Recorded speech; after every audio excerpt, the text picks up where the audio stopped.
Assalamualaikum warahmatullahi wabarakatuh. Waalaikumsalam warahmatullahi wabarakatuh.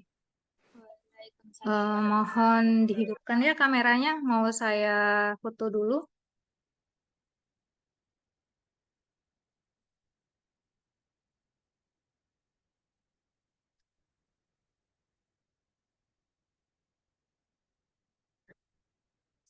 Minta tolong kepada Mbak Sofi, Mas Sofi, kemudian Zuki, Ida Lestari, Anissa. Mohon diaktifkan kameranya karena mau saya dokumentasikan terlebih dahulu.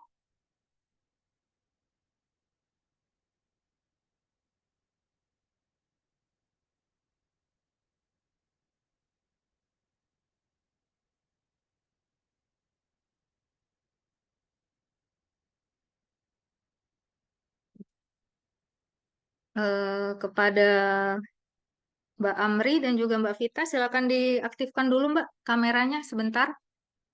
Mau saya screenshot. Baik, terima kasih.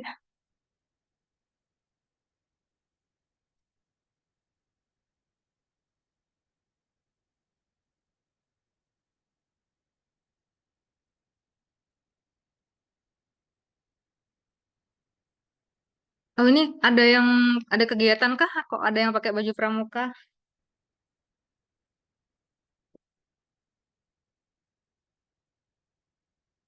Hmm.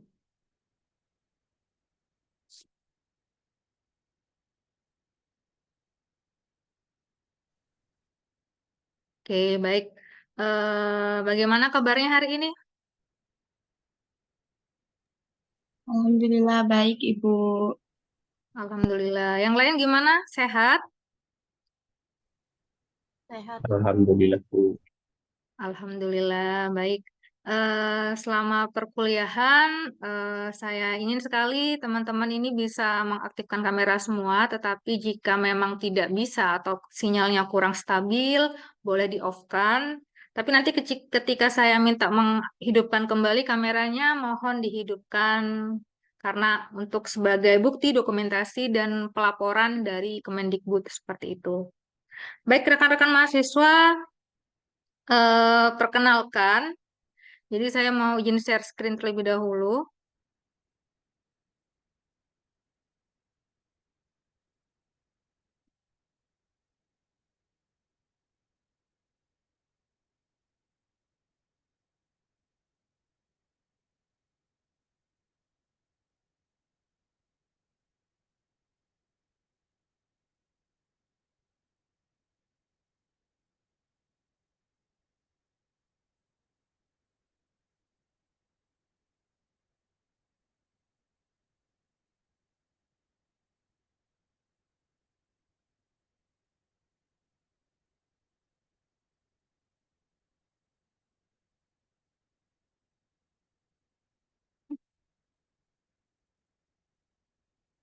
Perkenalkan semuanya, nama saya adalah Referensila Iasa, biasa dipanggil Bu Reva, seperti itu. Saya berasal dari Bangkalan,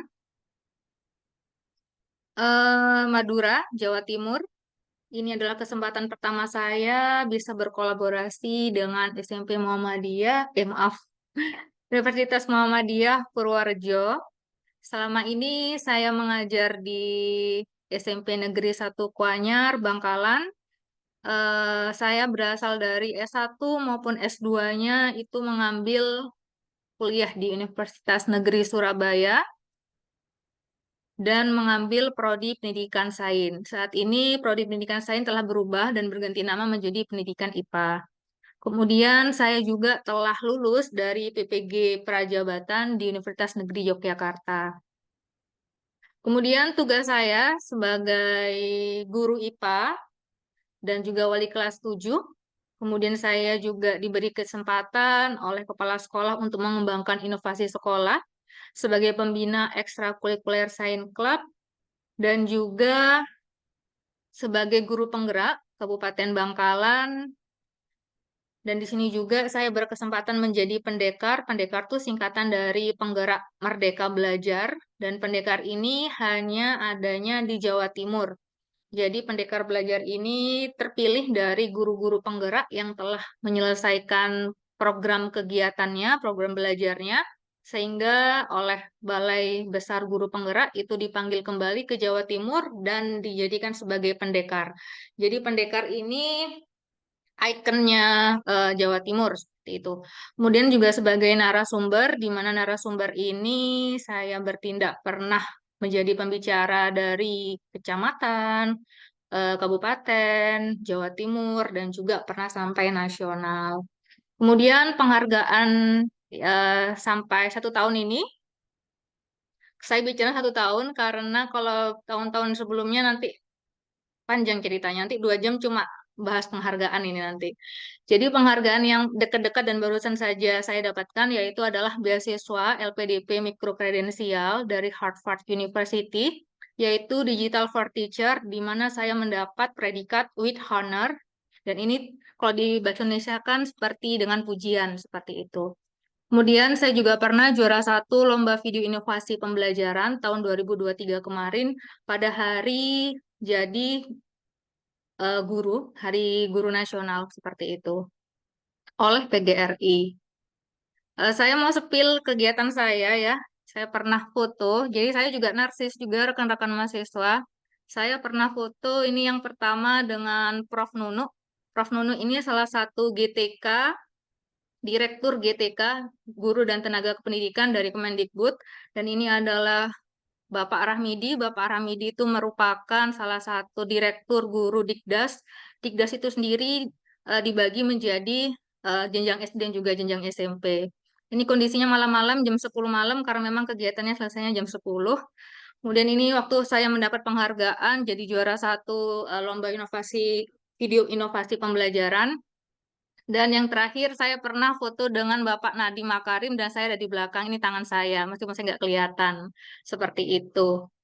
Jadi waktu itu ini rekan-rekan Harvard ya yang keterima. Jadi ada sekitar 1.200 orang yang keterima di dalam LPDP ini.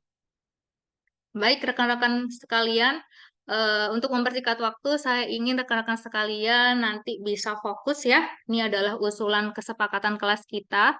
Yang pertama, mengaktifkan kamera.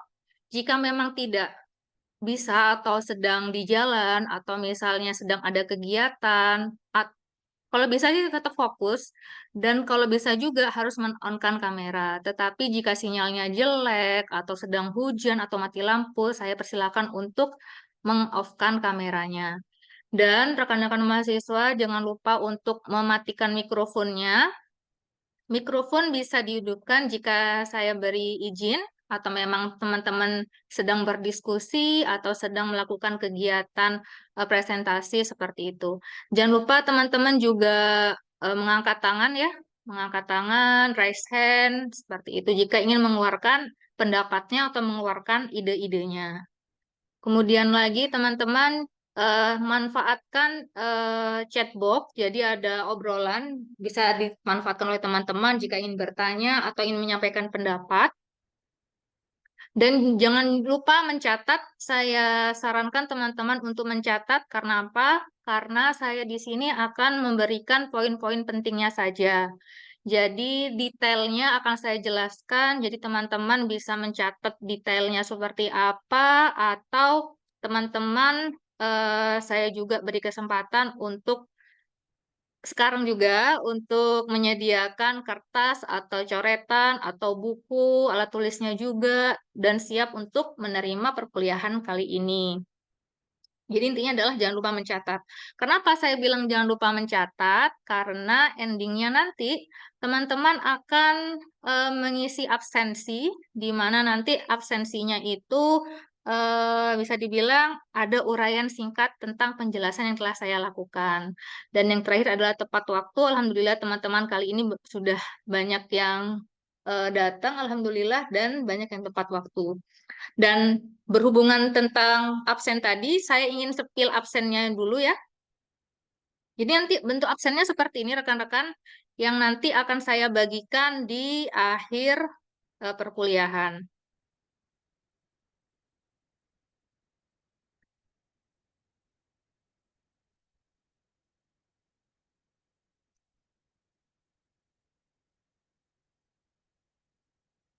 Baik, apakah sudah nampak? Sudah, Ibu. Sudah ya. Jadi absennya seperti ini. Yang pertama nanti teman-teman mengisi nama lengkap dengan huruf kapital, jangan pakai huruf kecil ya, tapi kapital. Kemudian nanti kita isi NIM-nya, jangan lupa diisi NIM-nya, tanggal perkuliahan hari ini. Dan yang paling penting ini rekan-rekan mahasiswa eh, upload bukti kehadiran. Jadi rekan-rekan mahasiswa kali ini saya persilahkan untuk men-screenshot layar laptop atau layar HP-nya sebagai bukti nanti kalau teman-teman sudah hadir. Dan yang terakhir adalah mengisi uraian singkat materi yang telah disampaikan oleh saya. Seperti itu. Jadi ini nanti akan saya bagikan di akhir. Maka dari itu, teman-teman bisa sambil mencatat, kemudian jangan lupa catatan tadi itu akan dimasukkan ke sebelah sini ya. Jadi uraian singkat. Jangan terlalu panjang, cukup yang poin-poinnya saja seperti itu. Jangan lupa juga untuk mengupload bukti kehadiran dengan cara men-screenshot layar laptop masing-masing atau HP-nya masing-masing. Seperti itu rekan-rekan mahasiswa. Jadi nanti teman-teman mahasiswa selama 6 kali pertemuan dengan saya akan melakukan hal itu. Jadi kalau bisa fokus, kalau memang ada kegiatan atau memang lagi di jalan atau sedang sinyalnya sudah tidak stabil, nggak apa-apa untuk menonaktifkan kamera. Tapi saya harap rekan-rekan mahasiswa bisa mengaktifkan kamera selama perkuliahan ini. Baik, teman-teman mahasiswa, saya punya sesuatu. Kita ice breaking dulu ya. Kita kembali ke slide yang tadi. Kita ice breaking dulu nih. Nah, kita mulai main tebak gambar. Kira-kira, mungkin teman-teman sering banget eh, menggunakan Android atau eh, Apple gitu ya. Jadi kita bisa di Play Store-nya itu ada namanya game tebak gambar. Kira-kira ini apa ya teman-teman? Bisa yang tahu langsung mengaktifkan eh, mikrofonnya dan juga langsung menjawab. Karena di sini saya menyediakan 3 gambar. Jadi sebelum perkuliahan dimulai, akan saya eh, kasih ice breaking dulu. Kira-kira ini apa ya?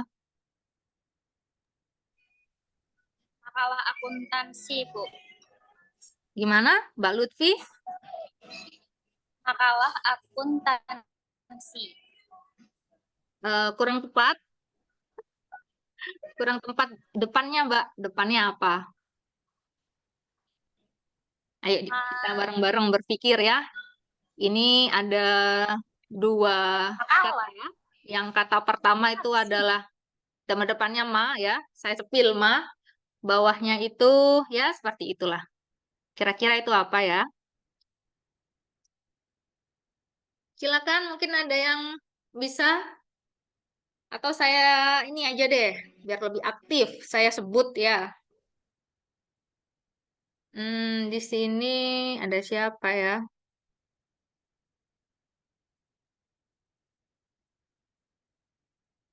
Oke, ada mungkin Mbak Rida. Apa ya Mbak Rida ini Mbak Rida? Atau Mbak Seril?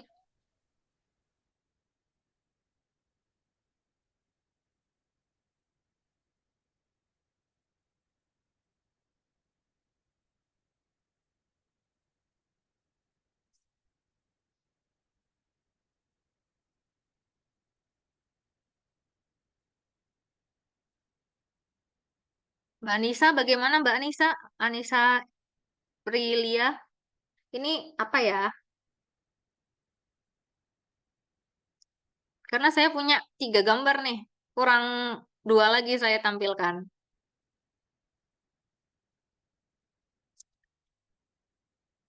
Ini ma ya. Ini ma. Ini kira-kira dia ngapain ini ya? Dia di sini terus ada yang menang berarti dia sedang ngapain nih? Kalah, Bu. Iya, ma Kalah. kalah berarti langsung ma kalah. Kalau yang ini? Makalah akuntansi.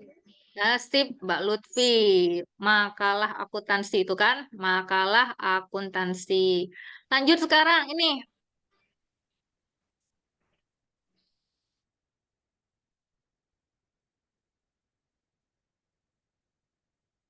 Silakan dipikir dulu 1 menit aja, jangan lama-lama ya. Kira-kira ini tentang apa ya?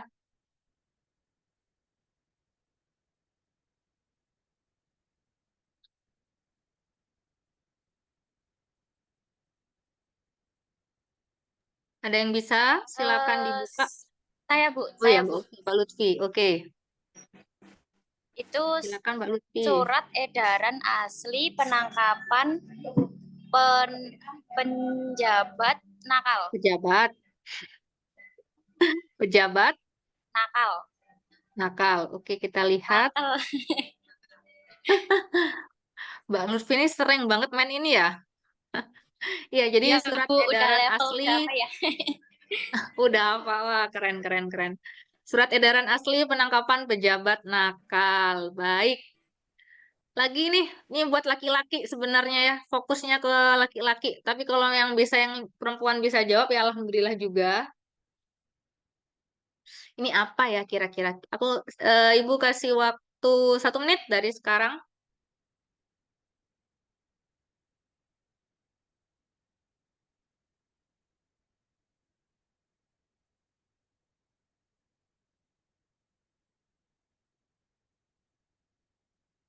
Apakah ada yang bisa?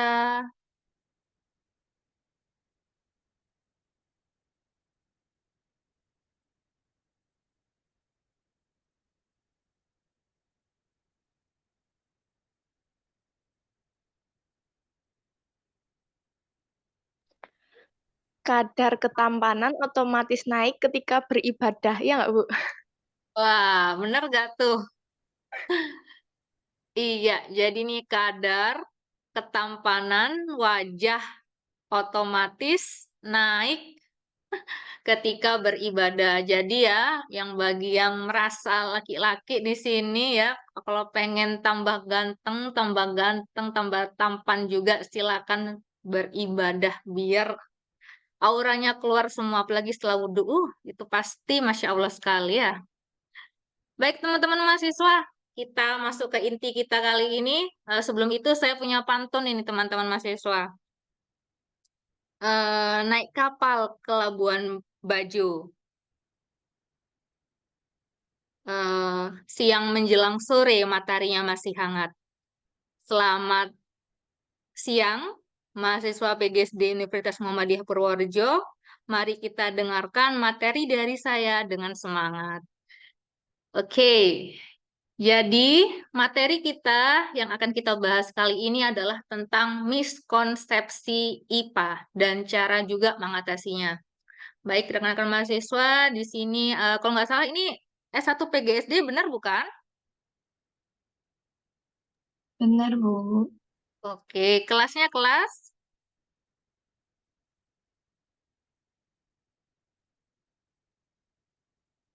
apa? Kelas B ini ya? Apa gabungan B. B? Oke. Jadi di sini materinya itu adalah miskonsepsi IPA dan juga cara mengatasinya. Dan kali ini saya sedang berada dan berkolaborasi dengan Ibu Nur sebagai dosen pengampu. Dan ini adalah mata kuliah pembelajaran IPA SD dan prodinya adalah PGSD dari Universitas Muhammadiyah Purworejo. Benar kan ya? Benar, Ibu. Iya, sip. Kita lanjut.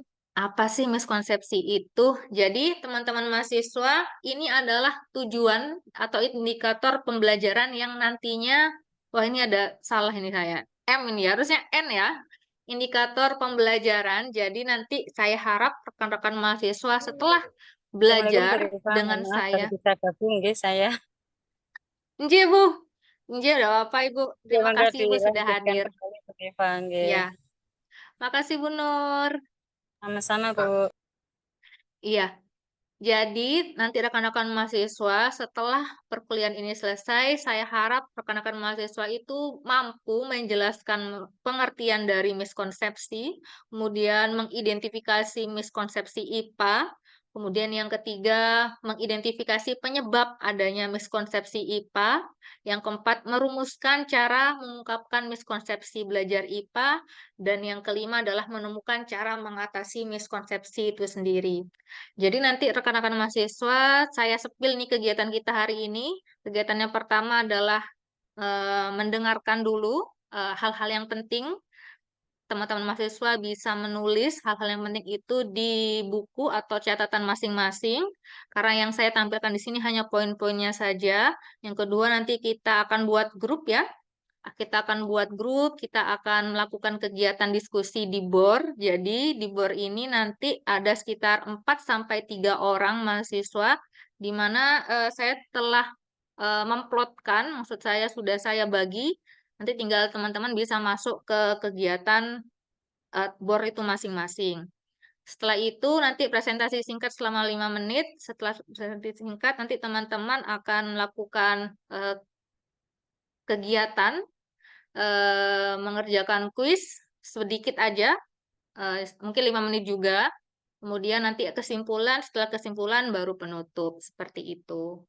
Baik, untuk mempersingkat waktu, kita masuk ke materi kita yang pertama, yaitu tentang pengertian miskonsepsi ini.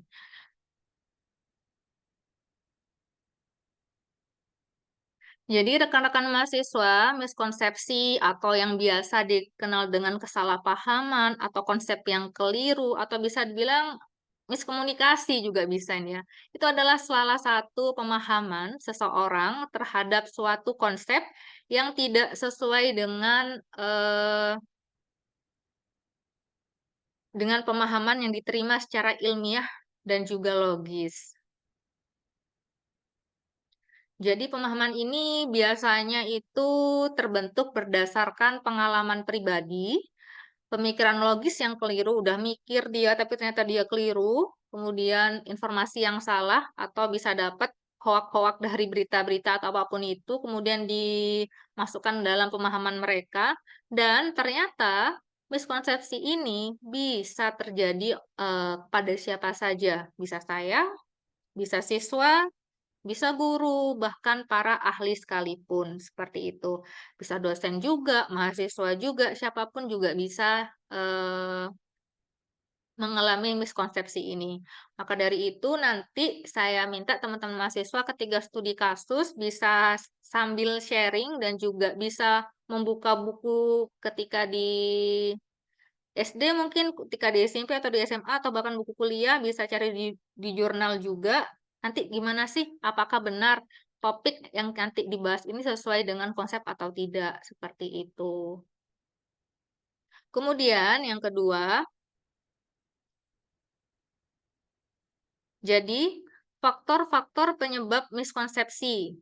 Nah, ini yang pertama adalah pemahaman yang keliru terhadap informasi yang diterima. Jadi misalnya nih, ada guru A. Guru A ini menjelaskan bahwa 1 kali 2 sama dengan 2 gitu.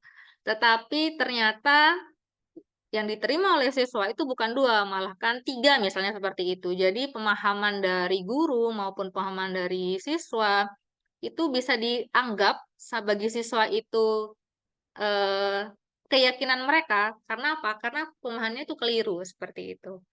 Yang kedua adalah kurangnya pengetahuan terhadap suatu konsep. Nah, ini biasanya kita identifikasi dengan prasyarat, ada materi prasyarat seperti itu. Kalau di SD ya, di dalam matematika, kalau kita pengen mengajari anak-anak pembagian, syaratnya adalah harus tahu perkalian terlebih dahulu. Tetapi mereka tidak bisa pembagian karena mungkin perkaliannya juga mereka nggak hafal sama sekali. Jadi perlu perlu kegiatan yang atau pembelajaran yang tepat sehingga kurangnya pengetahuan ini tuh bisa dikembalikan lagi menjadi pengetahuan yang baru dan konsepnya sudah benar. Nantinya itu kita bahas di slide berikutnya. Kemudian yang ketiga adalah pengalaman pribadi yang bertentangan dengan konsep ilmiah. Jadi mungkin ya ada cerita dari temannya atau cerita-cerita dari lingkungan sekitar atau orang tua misalnya. Jadinya mereka ini salah ketika dihubungkan tentang konsep-konsep pembelajaran, terutama pelajaran IPA seperti itu. Yang saya harapkan nanti teman-teman setelah pembelajaran ini selesai, teman-teman bisa meminimalisir apa saja yang sekiranya selama ini menjadi salah ketika kita terima di bangku sekolah seperti itu. Kemudian yang keempat, kesulitan dalam menghubungkan konsep ilmiah dengan kehidupan sehari-hari. Jadi diberi pengetahuan oleh gurunya, kemudian tetapi dia sukar untuk menghubungkannya dalam kehidupan sehari-hari. Nah, ini juga bisa menjadi salah satu bentuk miskonsepsi. Yang terakhir adalah metode pembelajaran yang tidak tepat. Nah, kenapa tidak tepat? Bisa jadi ini kita hubungkan dengan karakter dan juga profil siswa itu sendiri. Jadi saya yakin rekan-rekan mahasiswa di sini karena masuk jurus prodi PGSD, jadi saya harap nanti endingnya akan menjadi guru ya. Kalau udah menjadi guru, berarti kita sudah akan memulai nih yang namanya konsep-konsep yang harus dibenarkan dari miskonsepsi sebelumnya. Dan miskonsepsi ini itu sebenarnya bisa berpengaruh negatif terhadap proses belajar IPA itu sendiri. Kenapa? Karena siswa dengan yang punya miskonsepsi itu akan kesulitan untuk memahami konsep-konsep baru dan juga menyelesaikan soal-soal IPA berikutnya. Jadi kalau dia ada di kelas 4 nih, tiba-tiba dia naik kelas 5, tapi dia nggak menguasai pelajaran IPA di kelas 4, itu juga sebagai salah satu kesulitan belajarnya nanti. Endingnya apa? Dia tidak suka pelajaran IPA untuk kelas-kelas tinggi berikutnya. Karena apa? Karena kelas yang rendah saja dia tidak bisa menguasai. Karena terjadi miskonsepsi ini. Jadi miskonsepsi ini juga dapat menghalangi siswa untuk mengembangkan kemampuan berpikir kritis mereka dan juga kreatif mereka. Jadi saya harap nanti rekan-rekan mahasiswa ini mampu yang namanya memilah-milih mana sih yang bagian miskonsepsinya, mana sih yang konsepsi yang benar seperti itu.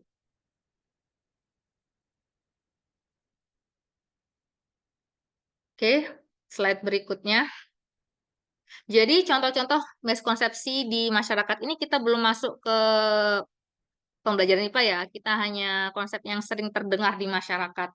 Yang pertama itu bumi datar, rekan-rekan mahasiswa. Jadi konsep ini sudah lama sekali ada ya, sudah lama sekali ada dan beberapa orang tuh masih mempercayai itu.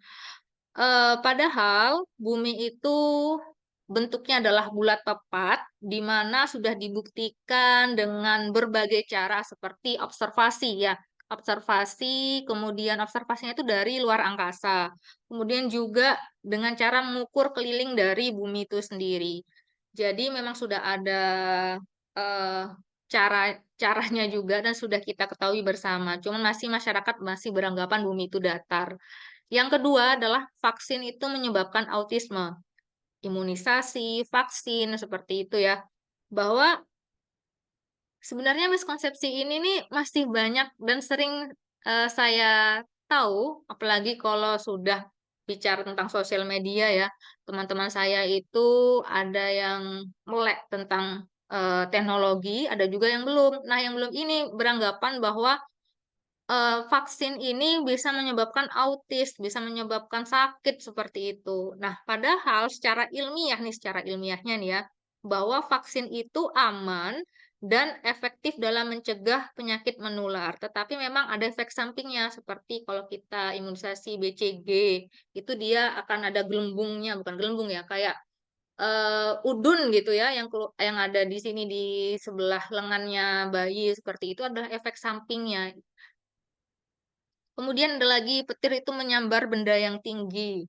Bahwa miskonsepsi ini itu tidak sepenuhnya benar karena petir itu memang lebih sering menyambar benda yang tinggi tapi bukan karena benda itu tinggi, tapi karena petir itu menyambar benda-benda yang mudah dilewati oleh arus listrik. Seperti itu rekan-rekan mahasiswa. Kemudian ada lagi miskonsepsi kalau makan banyak itu bisa menyebabkan diabetes terutama gula ya. Nah, ini juga termasuk miskonsepsi juga. Sebenarnya boleh kita makan yang punya kita makan gula, cuman harus dibatasi seperti itu. Jadi konsumsi gula itu yang berlebihan, nah itu bisa meningkatkan resiko diabetes. Tapi kalau yang standar-standar aja dan tidak berlebihan, masa kita tiap hari harus makan gula 2 kilo kan nggak mungkin gitu ya. Seperti itu maksudnya. Yang kelima adalah penyakit menular dapat disembuhkan dengan obat herbal. Jadi miskonsepsi ini itu tidak selalu benar. Kenapa? Karena obat herbal itu sendiri mungkin bermanfaat dalam beberapa kondisi kesehatan, tetapi tidak semua dengan penanganan obat herbal itu semua penyakit itu bisa sembuh seperti itu. Jadi memang obat herbal ini alangkah baiknya dikonsultasikan dulu terhadap dokter supaya nanti bisa kita lihat efeknya dan bagaimana reaksinya terhadap tubuh kita. Terakhirnya adalah stres itu tidak berbahaya. Wah, ini menurut saya berbahaya sekali, apalagi zaman-zaman sekarang ini ya. Kenapa? Karena stres yang berkepanjangan itu bisa menyebabkan yang namanya penyakit kesehatan fisik. Nah, nih kemudian dan juga masalah kesehatan mental. Jadi kalau mereka sering kepikiran terus punya masalah dan dia stres menghadapi itu biasanya akan muncul penyakit baru. Biasanya itu mah, kemudian ada nyeri di bagian perut seperti itu. Itu adalah salah satu efek dari stres. Ditambah lagi kalau sudah punya gangguan kesehatan mental ini juga bisa pengaruh dalam kehidupan sehari-hari juga. Jadi berbahaya menurut saya stres itu. Oke, lanjut kita masuk ke mengidentifikasi miskonsepsi IPA. Kita masuk ke IPA-nya sekarang ya. Jadi miskonsepsi di dalam IPA itu merupakan hal yang umum. Tetapi biasanya ini juga bisa menghambat proses belajar. Jadi miskonsepsi ini bisa terjadi pada siswa dan juga bisa terjadi pada guru itu sendiri. Gurunya mungkin miskonsepsinya salah dari ketika dia kuliah atau dari ketika dia sekolah dan dibawa dan ditransfer ilmunya itu kepada siswa dan siswa yang menerima. Nah, ini juga mendapatkan miskonsepsi juga. Jadi kayak turun-menurun gitu miskonsepsinya dari gurunya ke siswa, nanti siswanya ketika jadi guru miskonsepsi lagi, turun lagi ke siswanya gitu terus, seterusnya seperti itu. Dan sebenarnya ini mengakibatkan pemahamannya itu terusan keliru, nggak benar-benar lama-kelamaan. Jadi oleh karena itu pentingnya untuk mengidentifikasi miskonsepsi agar dapat ditangani dan juga kita bisa tahu nih mentreatmentnya seperti apa. Jadi, eh, penyebab dari miskonsepsi IPA itu saya pilih-pilih itu ternyata ada 5. Pertama dari siswanya itu sendiri, ya, dari siswanya itu sendiri. Kemudian kenapa bisa siswa? Karena pengetahuan awal siswa yang didapat dari pengalaman mereka mendapatkan pelajaran sehari-hari atau pengalaman sehari-hari atau dari sumber. Bisa dari gurunya, bisa dari TV, bisa dari sosial media, TikTok, Instagram, dan lain-lainnya itu bisa jadi nggak akurat. Nah, nggak akuratnya adalah mungkin karena mentransfernya kurang tepat juga, atau yang kedua mungkin pemahaman siswa itu sendiri. Saya ini masih menemukan, saya kan wali kelas 7 ya, jadi itu saya masih menemukan siswa-siswa saya itu masih beranggapan bahwa dinosaurus itu hidup berdampingan dengan manusia. Itu masih saya temukan. Jadi pernah bilang, Bu, terus Nabi Adam itu anu ya sama dinosaurus, Bu. Nah, seperti itulah. Sampai sekarang tuh masih tetap seperti itu. Ada juga pengalaman sehari-harinya mereka itu juga memicu miskonsepsi. Seperti mereka beranggapan udara itu nggak punya berat.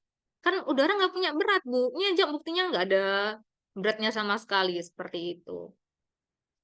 Nah, yang kedua adalah dari gurunya sendiri. Jadi guru itu menjelaskan sesuatu atau ilmunya atau mentransfer ilmunya itu bisa jadi kurang jelas atau terlalu teoritis gitu ya. Bisa jadi ini membuat siswa itu merasa kesulitan memahami miskonsepsi IPA. Jadi kalau kita lihat nih, apabila ada guru-guru yang monoton, menjelaskan terus-terusan, tidak melibatkan siswanya dan kelasnya itu pasif gitu ya, itu bisa menyebabkan miskonsepsi juga. Jadi caranya adalah guru itu menjelaskan materi bisa jadi terlalu sulit bagi siswa atau kurang menarik sehingga membuat siswa tuh bingung sampai salah paham seperti itu. Jadi perlunya persiapan untuk mengajar ya, seperti membaca materi terlebih dahulu. Jangan sampai kita bacanya tuh ketika di kelas seperti itu. Kita harus persiapkan diri dulu dari misalnya 1 hari sebelumnya. Kemudian memilih strategi pembelajaran yang tepat, pendekatan pembelajaran apa yang akan digunakan, kemudian model dan juga teknik pembelajaran yang akan digunakan. Kita harus bisa menyiapkan itu semua 1 hari sebelumnya. Jadi kalau misal nih hari ini saya melakukan kegiatan perkuliahan dengan mahasiswa, saya sebelumnya sudah mempersiapkan diri. Yang pertama, saya menyiapkan materi, yang kedua, saya menyiapkan hal-hal yang non-teknis lainnya, seperti itu. Kita harus mempersiapkan itu.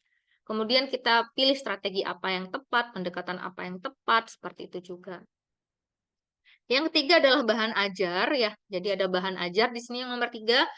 Bahan ajar ini bisa seperti buku teks, kemudian media pembelajaran, atau hal-hal yang lain, kadang kalanya hal itu semua itu kurang tepat atau tidak sesuai dengan kemampuan siswa.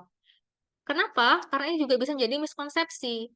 Buku teks atau bahan ajar yang kurang menarik misalnya, terlalu banyak tulisan saja, tanpa ada ilustrasinya, tanpa ada gambarnya, itu biasanya buat siswa tuh malas baca, literasinya kurang seperti itu. Kenapa? Menurut mereka itu hal yang membosankan. Ketika dia sudah merasa membosankan gitu ya, akhirnya dia sudah nggak fokus. Nah, jadi teman-teman mahasiswa di sini perlu saya tekankan bahwa tidak semua siswa itu eh, mensetujui media bahan ajar yang digunakan. Kenapa? Karena siswa itu memiliki karakter yang beda-beda, minatnya beda, kemudian bisa dibilang gaya belajarnya juga beda. Jadi gaya belajar itu ada 3 ya rekan-rekan mahasiswa, ada 3. Yang pertama itu adalah visual. Visual itu melihat gambar. Jadi kalau teman-teman mahasiswa, kalau cuma ada tulisan aja tanpa ada gambarnya tuh, nggak menarik nih. Jadi perlu digambarkan atau dia melihat video seperti itu. Dia termasuk anak yang visual. Ada lagi gaya belajar yaitu gaya belajar auditori, di mana dia tidak bisa dan tidak ngerti kalau tidak dijelaskan oleh gurunya atau ustadahnya atau siapapun itu ya. Jadi dia udah baca nih, udah baca semuanya, tapi dia nggak nyambung-nyambung.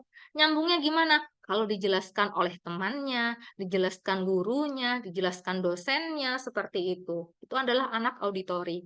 Yang ketiga adalah gaya belajar kinestetik ya. Gaya belajar ini itu adalah gaya belajar di mana dia itu melakukan gerakan. Contoh, dari sini saya bisa melihat nih, ada teman-teman yang eh, kepalanya geleng-geleng seperti ini. Kemudian dia memainkan pulpen atau melakukan kegiatan yang lain. Berarti apa? Dia itu belajarnya dengan gerakan seperti itu. Ada lagi yang dia itu fokus ke yang lain juga seperti itu.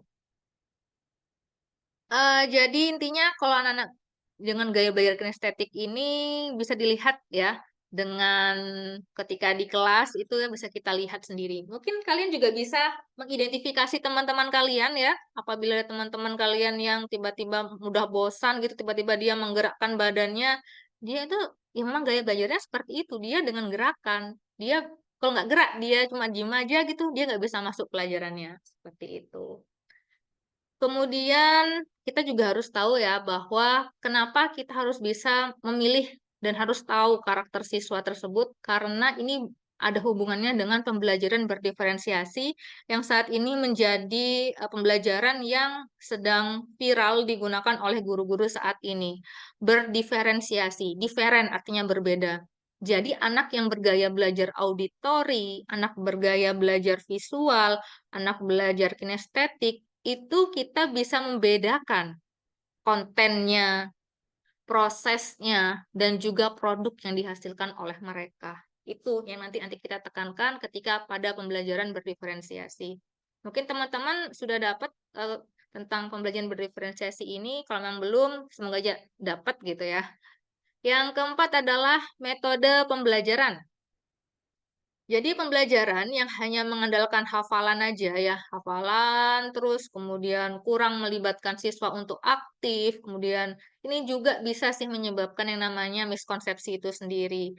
Jadi misal nih ada pembelajaran tentang fotosintesis, tapi gurunya itu hanya menjelaskannya sampai seperti ini.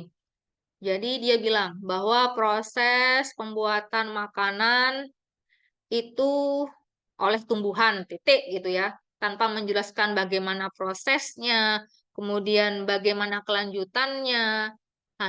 Nah, hal ini tuh juga bisa dapat menyebabkan siswa itu mengira bahwa fotosintesis itu hanya ya tentang membuat makan aja gitu.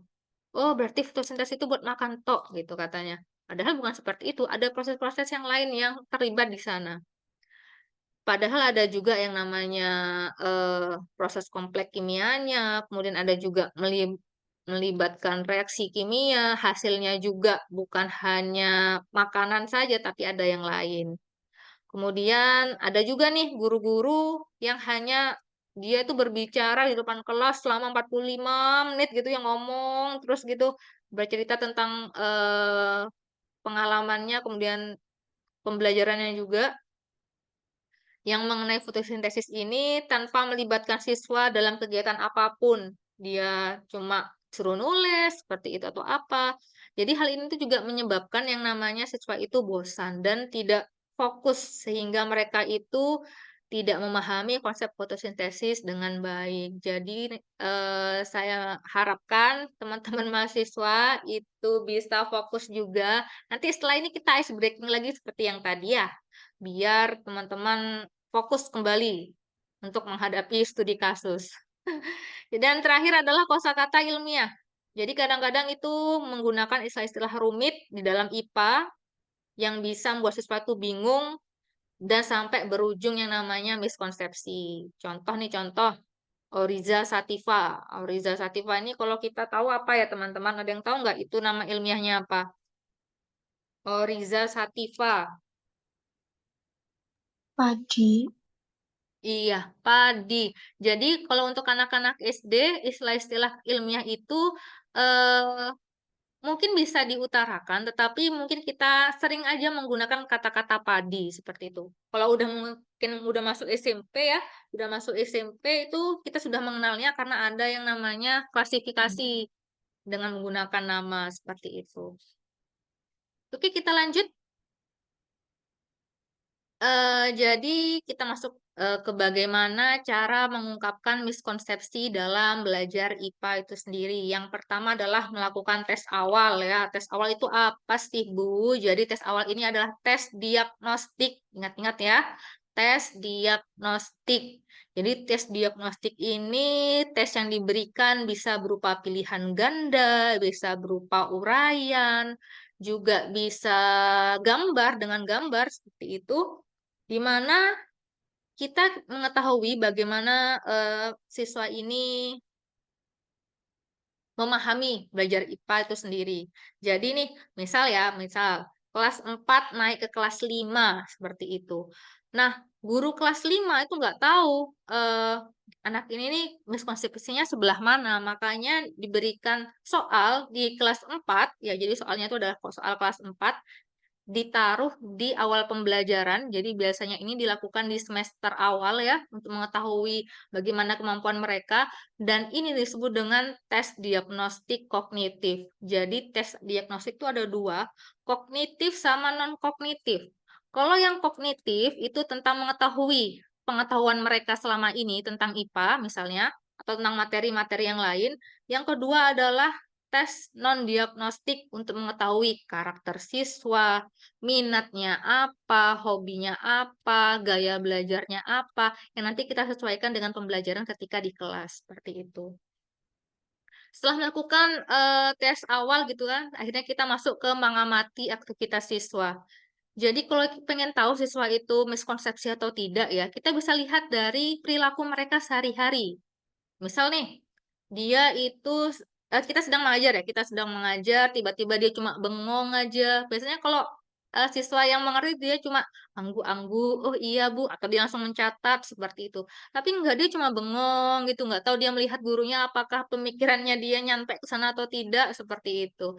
Jadi kadang-kadang ada siswa yang seperti itu.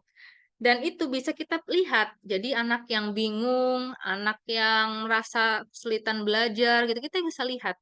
Jadi body language-nya itu ada seperti itu. Ada yang garuk-garuk kepala, atau dia malah tanya temennya gitu, "Eh, ini apa maksudnya?" Itu bisa kita lihat. Dan lihatnya gimana ya? Secara langsung, kita observasi langsung seperti itu. Atau setelah itu juga nanti kita langsung masuk ke mendiskusikan miskonsepsi dengan siswa.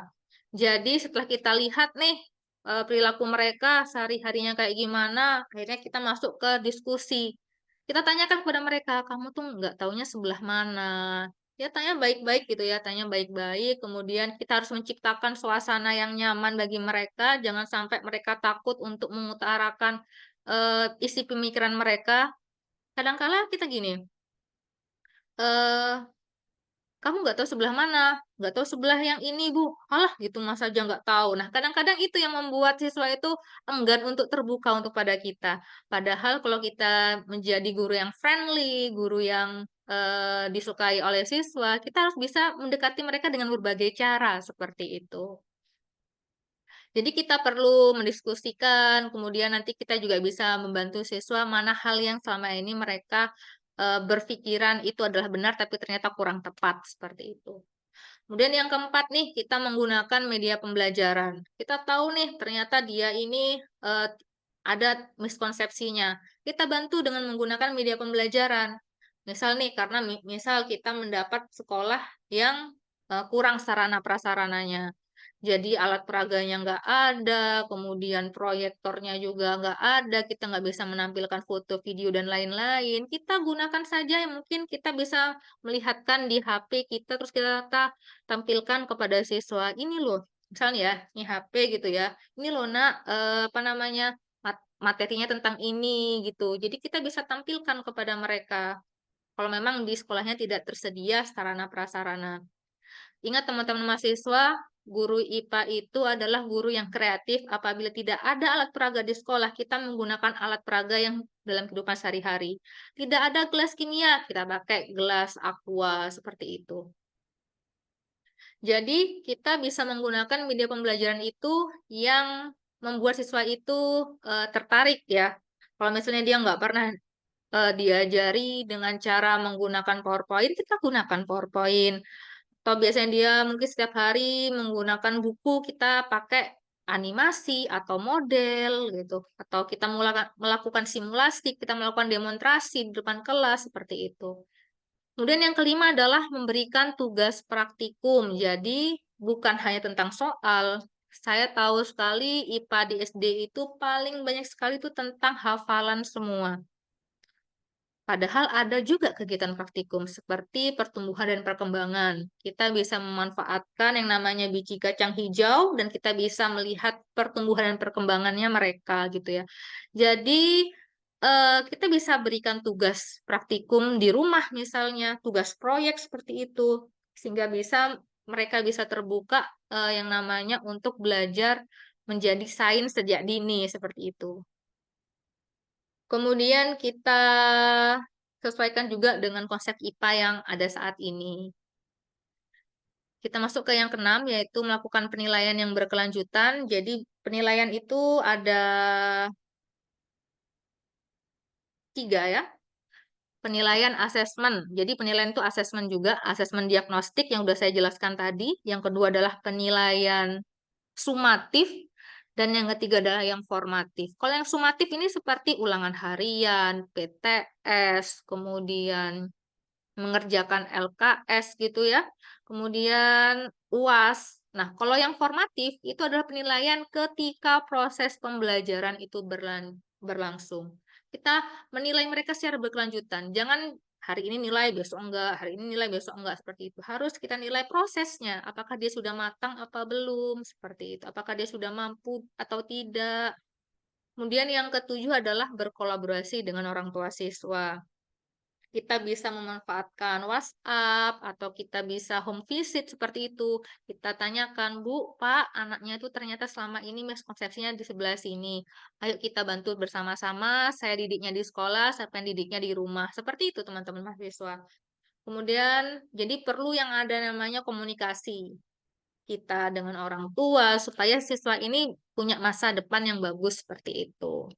Kemudian yang kedelapan adalah memperbarui pengetahuan. Jadi sebagai guru nih, jangan sampai kita setelah S1 ya udah selesai S1 pas ngajar gitu enggak. Kalau bisa kita upgrade ya. Upgrade ilmu. Untuk apa? Menambah pengalaman, menambah ilmu. Dengan cara apa? Ikut webinar, ikut seminar, kemudian memasukkan artikel kita sampai ke jurnal-jurnal yang berskopus misalnya seperti itu.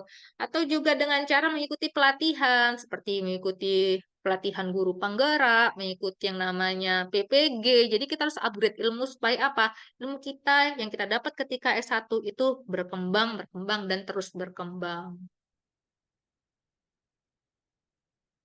Kemudian yang selanjutnya adalah cara mengatasi miskonsepsi. Yang pertama itu harus memberikan penjelasan yang tepat dan juga jelas. Jadi kita perlu menjelaskan konsep-konsep IPA yang mudah dipahami, menggunakan bahasa-bahasa yang tidak terlalu sulit bagi siswa, terutama anak SD ya. Kemudian gunakan contoh-contohnya, kemudian kita perlu juga menganalogikan sesuatu yang relevan dalam kehidupan sehari-hari. Kemudian jangan menggunakan istilah-istilah yang membingungkan, seperti itu. Yang kedua adalah menggunakan media pembelajaran yang menarik ya. Bisa dengan menggunakan video, gambar, animasi, model, alat peraga, kita melakukan simulasi, kita melakukan demonstrasi.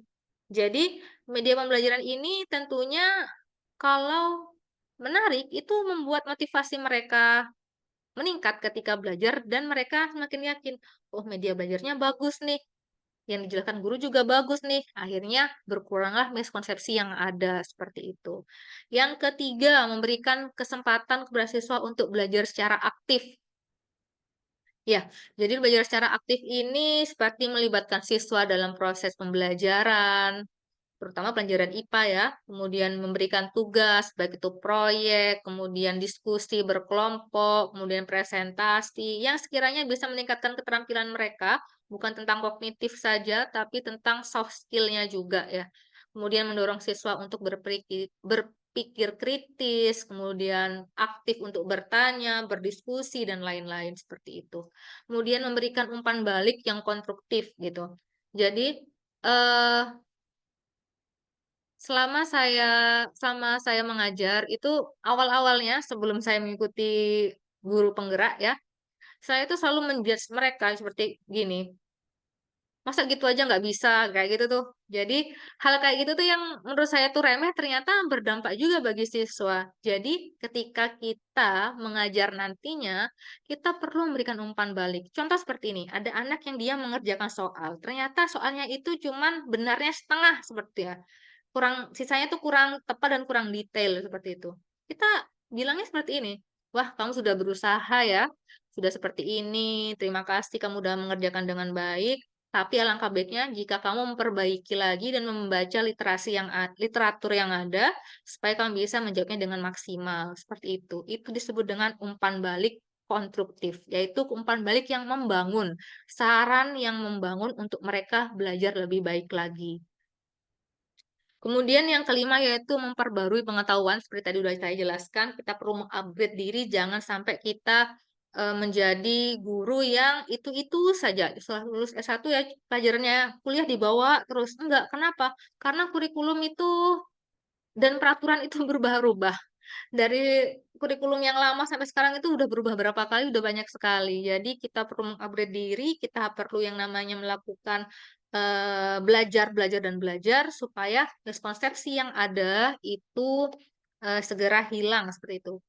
Dulu saya itu meyakini bahwa planet itu ada 9. Itu ya pada tahun sekitar 2000-an itu planet itu masih 9. Sekarang sudah ada pengetahuan yang terbaru bahwa planet itu cuma ada 8. Pluto sekarang udah bukan planet lagi.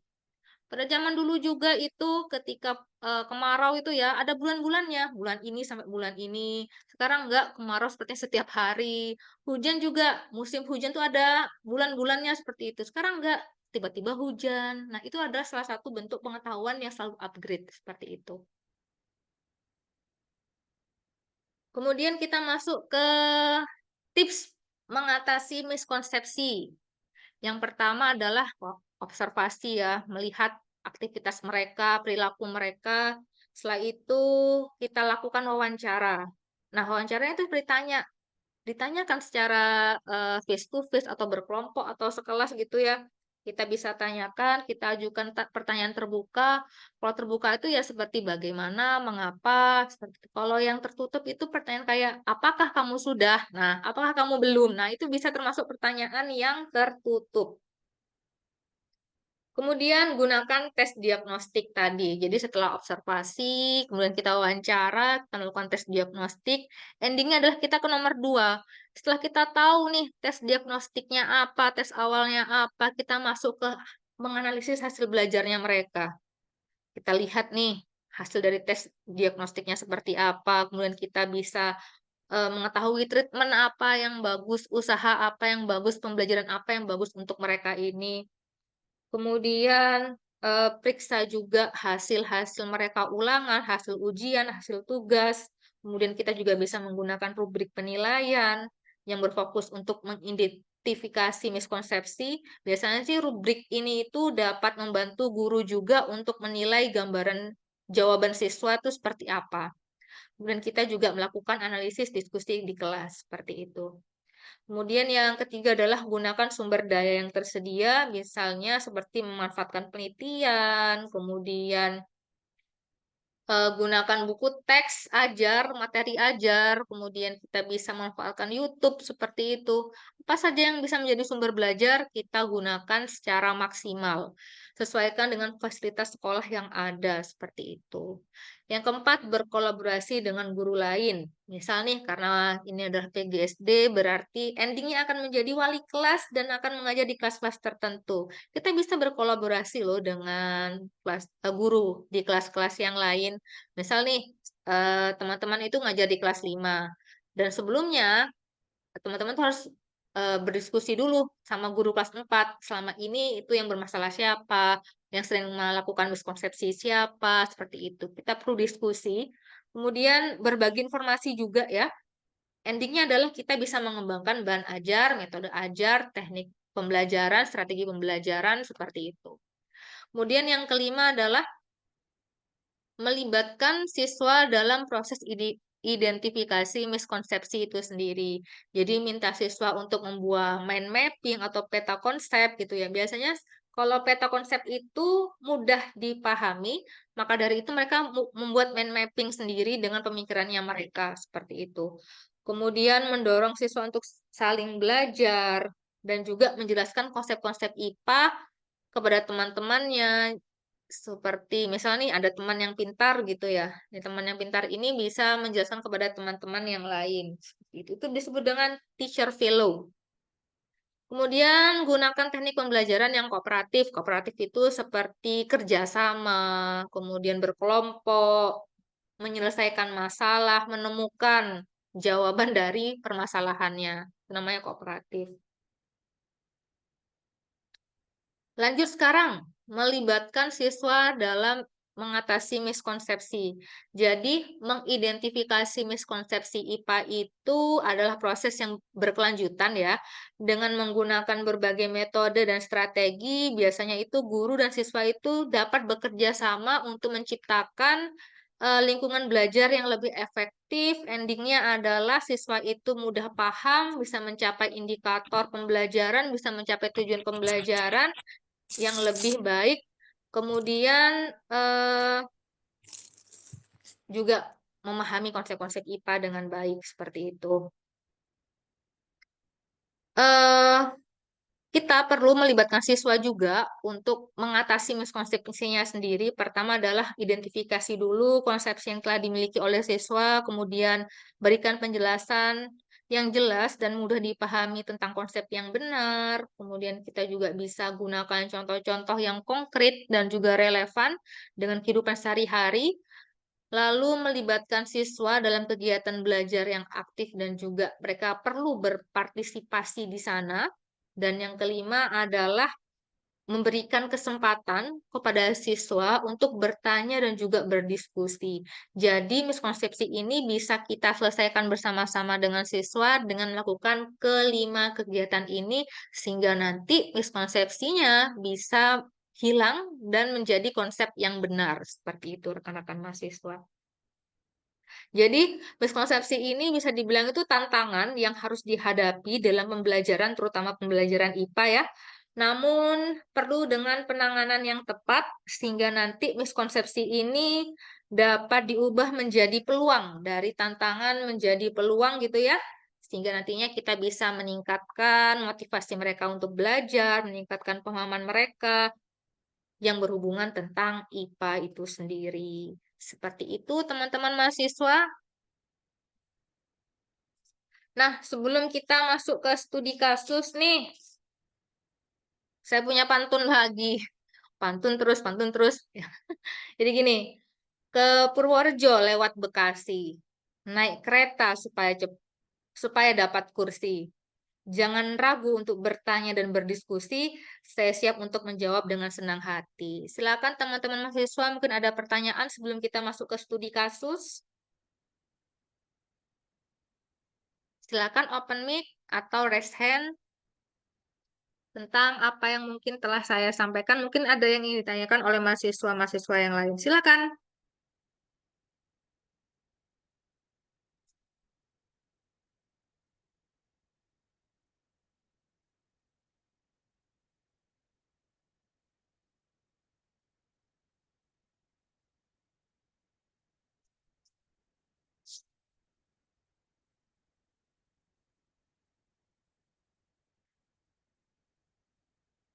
Tidak adakah yang ingin bertanya? Eh, Belum, Bu. Baik, di sini saya lihat ada 23 peserta. Dengan saya, maksudnya 23. Di sini ada saya dan ada Bu Nur Ngazizah. Jadi kalau dikurangi 2 berarti tinggal 21. Nah, kalau 21 ini saya ingin membuat teman-teman ini menjadi kelompok ya. Nanti kita akan diskusi di board masing-masing. Ada 7 board, ada breakout room. Kita singkat dengan BOR seperti itu, breakout room, BOR gitu ya. Jadi di BOR ini ada 7 kelompok, masing-masing itu ada 7 orang, ada 3 orang di setiap kelompoknya akan membahas tentang topik-topik tertentu. Sekarang jam 14.02, jadi nanti sekitar 20 menit ya, 20 menit untuk teman-teman mahasiswa untuk bisa berdiskusi dengan temannya masing-masing. Kemudian nanti akan saya bagikan, jadi nanti saya akan masuk ke bornya masing-masing untuk membagikan apa sih yang perlu didiskusikan.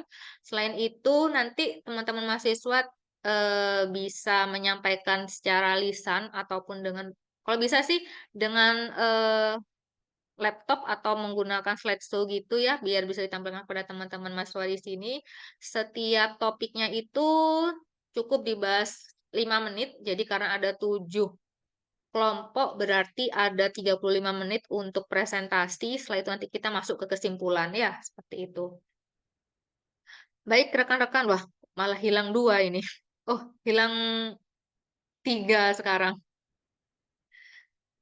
Baik, rekan-rekan mahasiswa, saya akan membagikan teman-teman ke dalam BOR. Mohon izin untuk berbagi.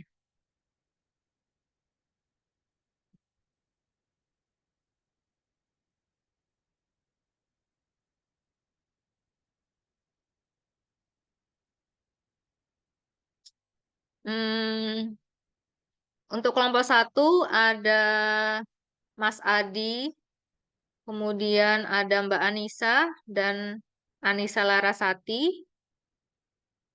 Kemudian untuk kelompok 2 itu ada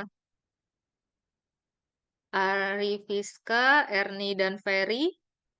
Kemudian di kelompok 3 ada Ida, ada Lutfi, Nurlita, ada Nadila.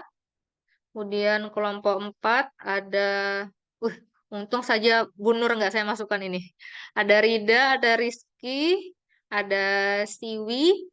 Kemudian di kelompok 5 ada Sofi, ada Uswatun, dan kelompok 6 ada Winda dan ada Ruki. 2 orang dulu karena nunggu yang lain sepertinya sedang terpental. Kita masukkan dulu aja. Silakan teman-teman bisa bergabung ke bor masing-masing, ke ruang diskusinya. Silakan dipencet, diklik ya. Sudah ada yang mulai bergabung. Di ruang 2 sudah ada 2 orang. Kemudian di ruang 3 masih, oh sudah ada 2 orang. Kemudian di ruang 6 sudah 2.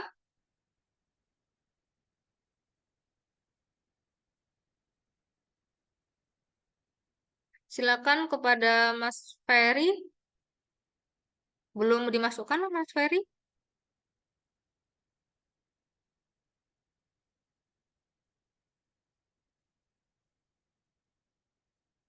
Mbak Anissa? Mbak Anissa di ruang 1 ya Mbak Anissa ya?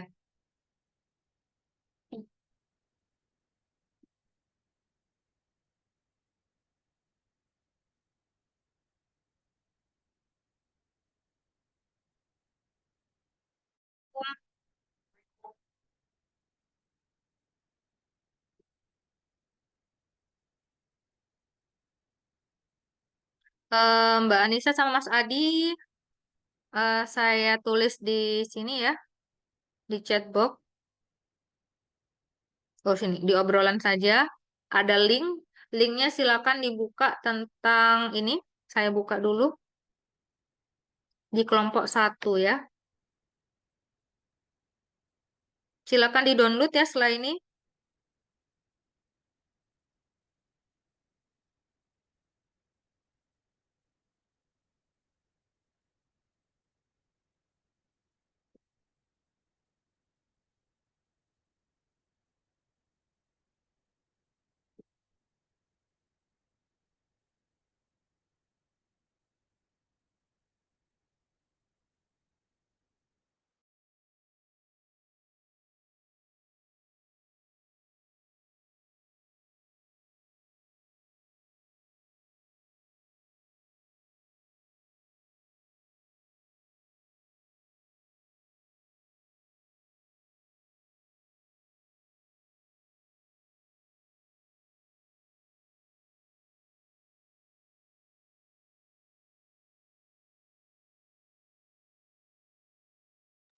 Ibu, mohon maaf, mau bertanya.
Halo, Assalamualaikum.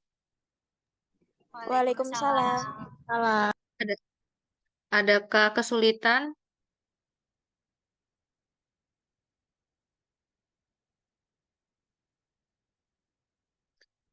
Kelompok 3 nih membahas tentang apa ya? Ntar saya buka dulu. Tentang magnet. Sudah dibuka? Udah di-download belum?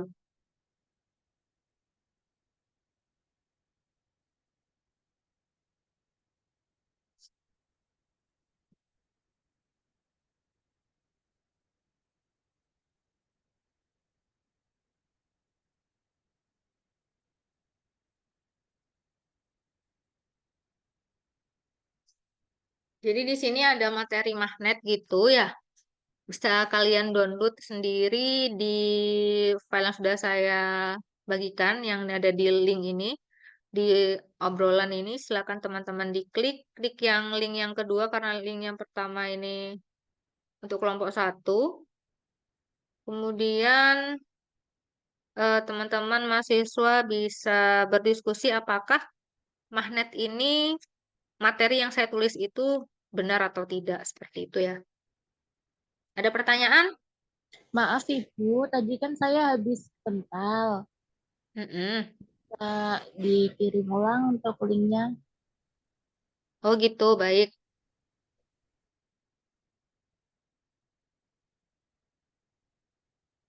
Ini ya, ada linknya. Karena ini kelompok 3, berarti buka yang kelompok 3 ya. Seperti itu. Ada pertanyaan lagi? Jika tidak ada, saya ke kelompok yang lain. Terima kasih.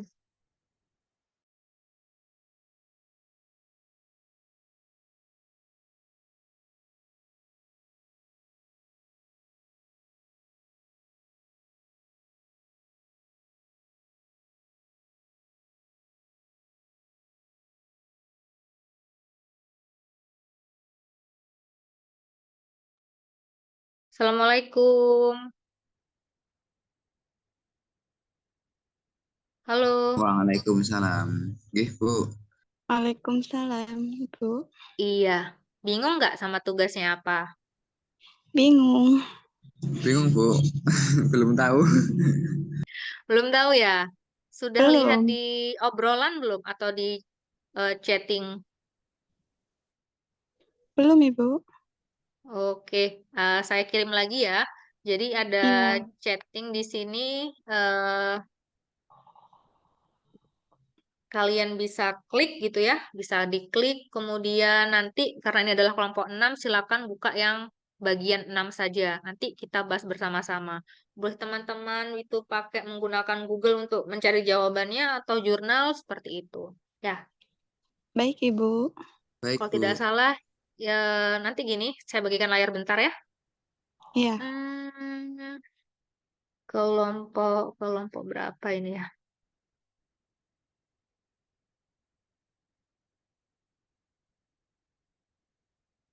Ini kebetulan ini kelompok 3.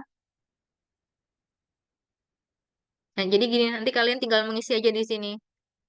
Kalau kelompok, bentar, keganggu ada ininya. Kelompok 6 tinggal diklik aja. Nanti kalian bisa melihat itu topiknya tentang apa, terus kalian apakah itu benar apa enggak, konsepnya benar apa enggak. Apakah perubahan wujud benda itu bisa menciptakan benda baru, itu kalian perlu diskusikan. Seperti itu. Bingung nggak? Izin bertanya, Bu. Ya, Ini jika jawabannya iya, berarti harus menentukan alasannya. Dan juga kalau ya. tidak, juga menentukan alasannya juga, gitu. Kalau tidak nggak usah, cuma tidak gitu doang. Oh, oke, Bu. Siap. Oke, baik. Oke, jadi ini apakah udara tidak memiliki berat? Itu apakah benar atau salah? Kalau tidak ya, ya udah cukup aja titik. Kalau benar dijelaskan. Seperti itu ya. Oke, Bu, Bu. siap. Oke, sip. Sekarang saya ke kelompok yang lain dulu.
Assalamualaikum. Waalaikumsalam, Ibu. Sudah tahu tugasnya apa? Belum ya? Belum. Tadi nganggur ya. Ini dia tugasnya. Ada di link, ada di obrolan atau di chatting ya. Itu silakan diklik karena ini adalah kelompok berapa nih ya? Hmm, ini kelompok berapa ya? 4, Ibu. Oke, 4. silakan nanti kalian buka gitu ya.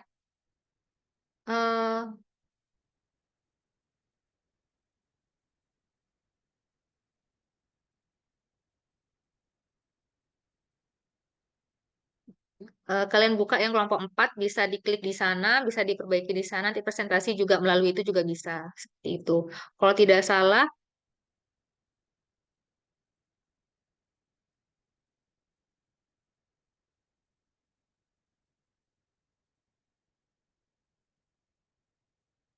kalau tidak salah kelompok 4 ini akan membahas tentang cahaya. Jadi cahaya ini, misal nih, kan ada dua pertanyaan di situ. Kalian bisa melihat apakah benda itu, cahaya itu memiliki bentuk dan ukuran. Kalau tidak, cukup baik tulis tidak. Kalau benar, silakan kalian tulis benar dan juga alasannya seperti itu. Oke, kalau masih ada pertanyaan, kalau tidak saya mau ke kelompok yang lain. Cukup ya? Oke, baik.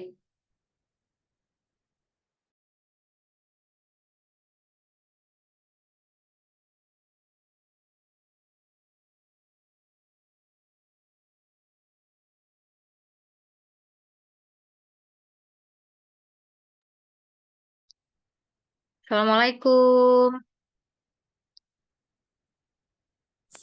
Waalaikumsalam. Waalaikumsalam, Bu. Nah, udah tahu tugasnya apa? Belum ya? Belum, Bu. Oke. Ada link di situ di obrolan, silakan kalian klik karena ini adalah kelompok 5, silakan kalian buka kelompok 5, terus kemudian kalian bisa mengisi, mencari jawabannya bisa dari jurnal atau buku di sekolah, atau bisa manggil Google ya, atau pakai AI juga bisa juga untuk mengisinya. Jadi karena ini adalah kelompok 5, silakan buka untuk kelompok 5 di bagian link ini sendiri, seperti itu. Ada pertanyaan? Tidak, Ibu. Terima kasih, Ibu. Oke.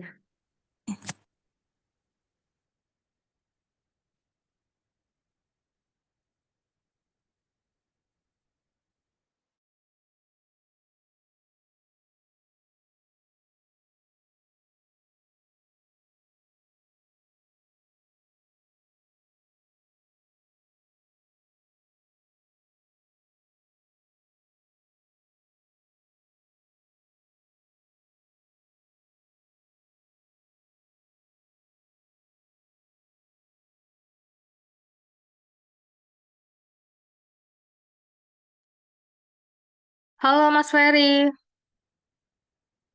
Mas Ferry bisa bergabung di kelompok 3, Mas Ferry? Kelompok 2 maksud saya.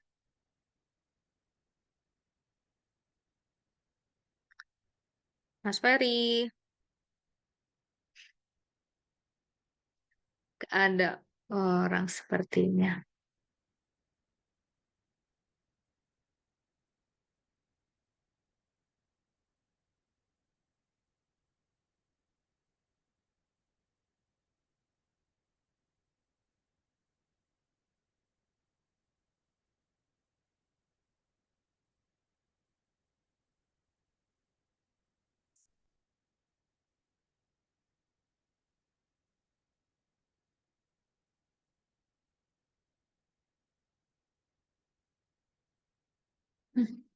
Kelompok 2.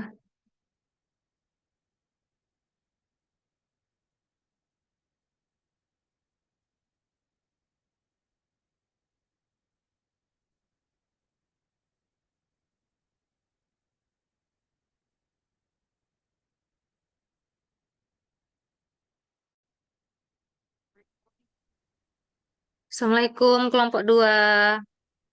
Waalaikumsalam, Ibu. Iya. Ini sebenarnya ada satu lagi, Mas Ferry, tapi dia nggak masuk-masuk dari tadi. Kemudian sudah Iya, tahu kan tugasnya apa ya? sudah Ibu yang bagian fotosintesis kita. Iya, J. Bisa langsung presentasi nanti, cuma 5 menit aja, nggak usah banyak-banyak, karena dengan yang lain ini Ibu, tapi kurang dua kita menit cuma, lagi. kita cuma nyari pembenarannya dan itu nggak banyak kan, Bu? Iya, benar-benar. Seperti itu. Bisa Oke, kan? insya Allah. Oke, Mbak Erni. Baik, Mbak Erni. Iya.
Assalamualaikum.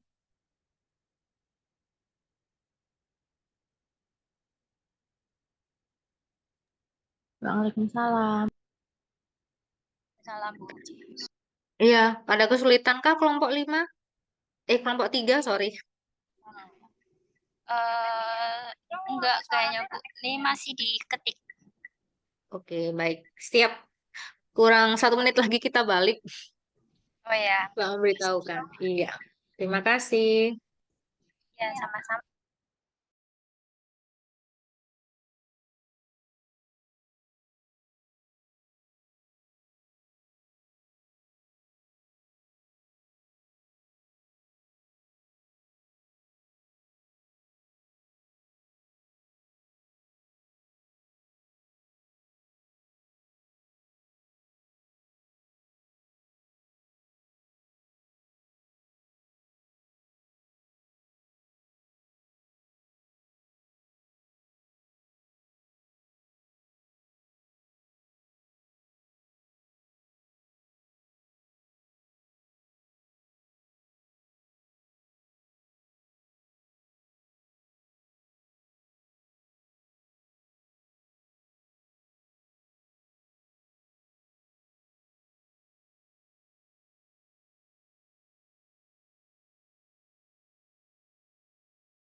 Sambil menunggu yang lain, kita mulai menyiapkan untuk presentasi salah satu saja ya.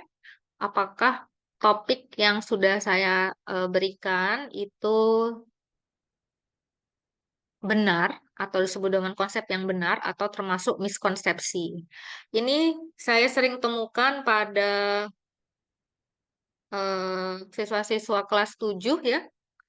Mungkin karena mereka peralihan ya dari SD ke SMP, jadi perlu banyak sekali kegiatan-kegiatan yang bisa dibilang eh, bisa mengganggu kepahaman mereka tentang konsep-konsep IPA itu sendiri. Seperti itu.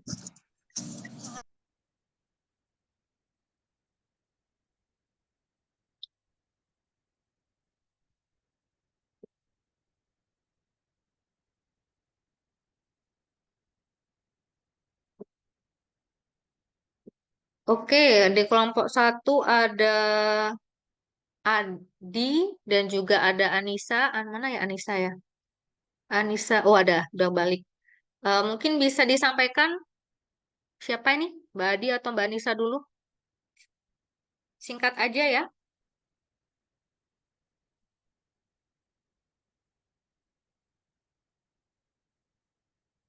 Halo Mas Adi, Mbak Anissa, sudah selesai belum? Sudah, Ibu. Sudah. Sudah Bu, Apa ya? bentar lagi dibuka dulu linknya.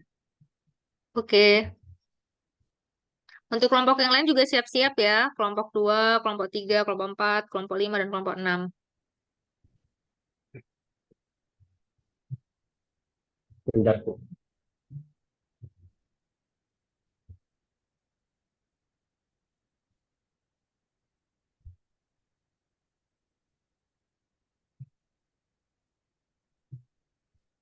Langsung Bu ini Bu.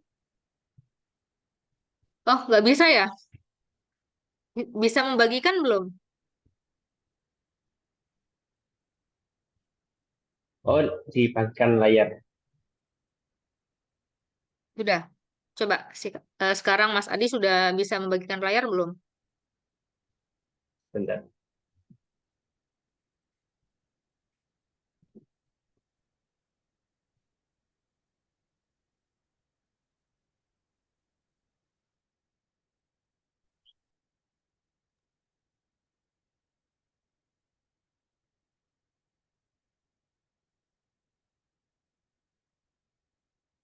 Atau saya yang membagikan layar, Mas Adi atau Mbak Nisa yang presentasi gitu ya?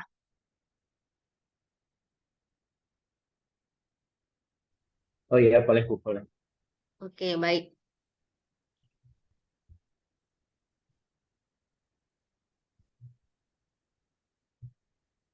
Baik, kelompok 1, ini dia. Silakan Mas Adi atau Mbak Nisa. Baik, saya perbesar dulu ya.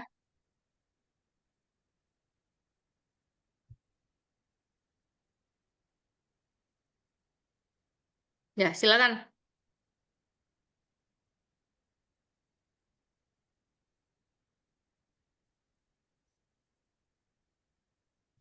Baik, perkenalkan nama saya Adi Asari Bisri, NIM 222180163 akan menjelaskan hasil diskusi kami tentang miskonsepsi topik fotosintesis.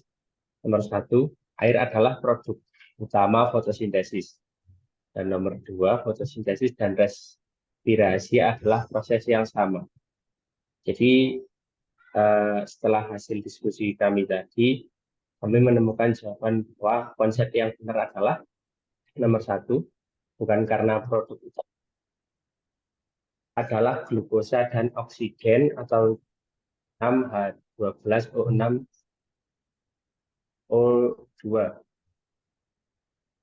Dan nomor 2, fotosintesis dan respirasi itu bukan hal yang sama.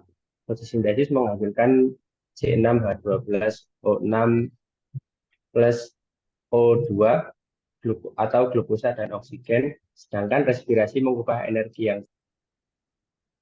yang dapat digunakan oleh sel untuk melakukan aktivitas.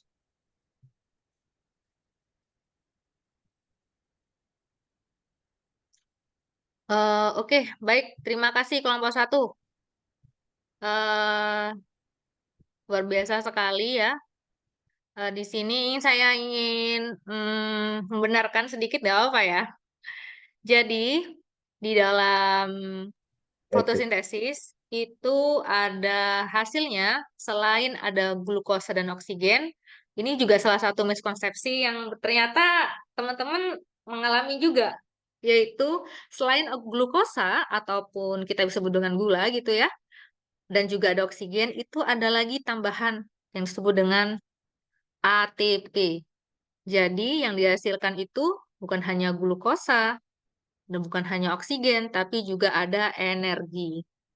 Jadi yang dihasilkan itu berupa C6, H12O6, O2, dan juga ada ATP atau energi yang dihasilkan. Seperti itu. Gitu ya, kelompok 1. Iya, Ibu. Baik Bu, Oke, sekarang kelompok 2. Monggo kelompok 2.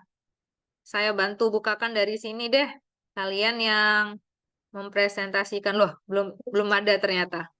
Mohon maaf Mungkin Ibu, bisa. kami lupa mengisi karena membuat PPT-nya tadi. Oh, oke, oke, oke, oke. Sudah selesai PPT-nya? Sudah Ibu. Oke. Bisa berbagi layar? Sebentar Ibu.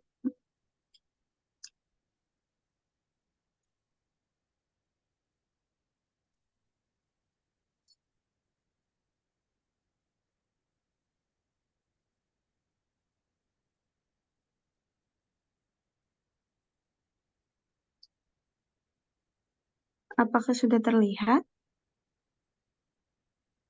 Belum. Belum. Sebentar Bu. Masih loading ya? Saya belum mengizinkan berbagi layar. Ini pengaturannya belum diaktifkan Oh, Bu. begitu, begitu, begitu. Sebentar saya atur dulu ya. Oh, sudah Ibu, sudah. Sudah. Apakah sudah terlihat teman-teman? Belum, Mbak. Belum. Belum juga. Oke. Oh, iya, sudah.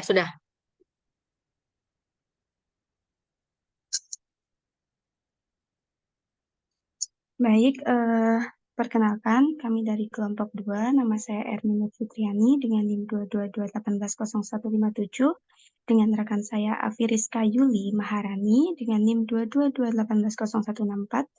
Mohon maaf Ibu sebelumnya, rekan saya Afi tidak bisa ikut presentasi karena ada kendala di HP-nya, mungkin speakernya atau apa nggak keluar suara. Oke, jadi kelompok 2 mendapat soal miskonsepsi di mata pelajaran IPA yang nomor 1 yaitu ada fotosintesis hanya terjadi pada siang hari.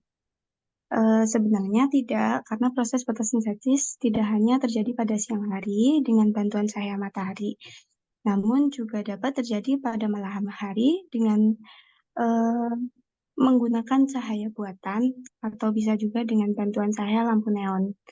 Jadi intinya proses fotosintesis itu terjadi pada siang maupun malam hari selama tumbuhan berklorofil mendapatkan cahaya dan tumbuhan tersebut masih hidup. Kemudian miskonsepsi yang kedua yaitu hanya tumbuhan hijau yang dapat berfotosintesis. Padahal tidak hanya tumbuhan hijau yang dapat melakukan fotosintesis.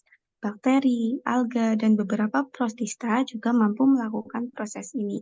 Meskipun demikian, tumbuhan hijau merupakan kelompok utama yang paling dikenal dalam proses fotosintesis. Mungkin itu saja yang dapat kami sampaikan, Ibu. Mohon maaf dan mohon diluruskan. Ya, terima kasih atas kelompok 2 sudah menyampaikan dengan sangat baik sekali. Dan tadi ada 2 ya, ada 2 topik di mana apakah eh,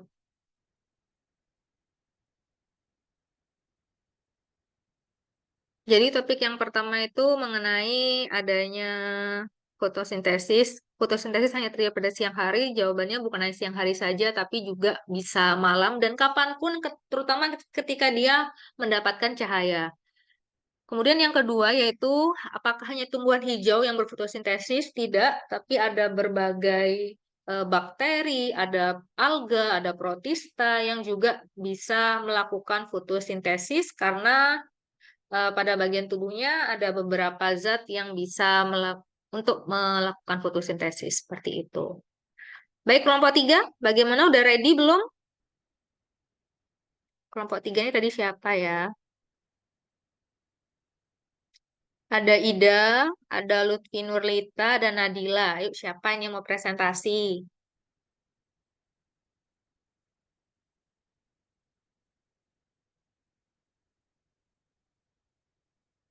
Halo, kelompok 3. Mbak Ida, Bu, yang mau baca. Iya, Bu. Oke. Ida mau slideshow sendiri atau saya bantu? Bantu. Oke, dibantu. Baik.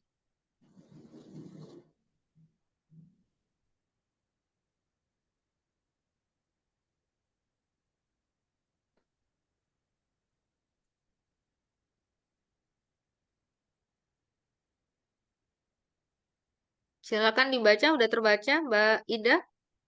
Sudah, Ibu. Oke, silakan. Ya, Assalamualaikum warahmatullahi wabarakatuh. Di sini saya, Mikrofonnya kurang dekat, Mbak Ida, agak jauh. ya Bu, maaf. Nah, sudah. Ini baru jelas. Saya dari kelompok 3. Di sini saya akan membahas tentang miskonsepsi IPA topik magnet. Yang pertama, semua logam dapat menarik semua logam lainnya. Yang kedua, hanya magnet berbentuk tapal kuda yang bisa menarik benda lainnya. Konsep yang pertama itu konsep itu tidak benar, tidak semua logam dapat menarik semua logam lainnya. Kemampuan suatu logam untuk menarik logam lainnya tergantung pada sifat magnetiknya.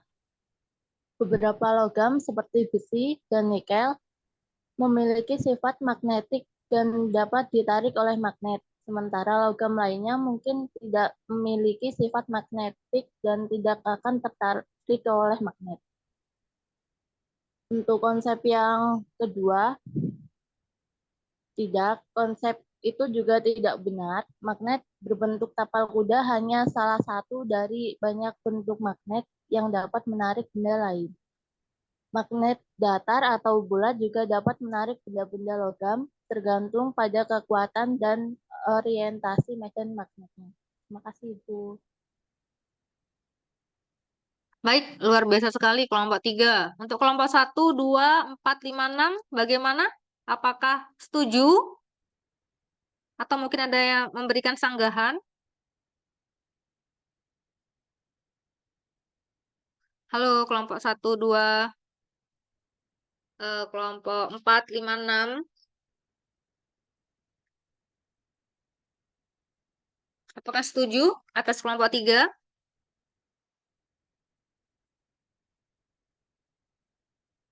Oke, kalau nggak ada yang jawab, saya tunjuk ini ya.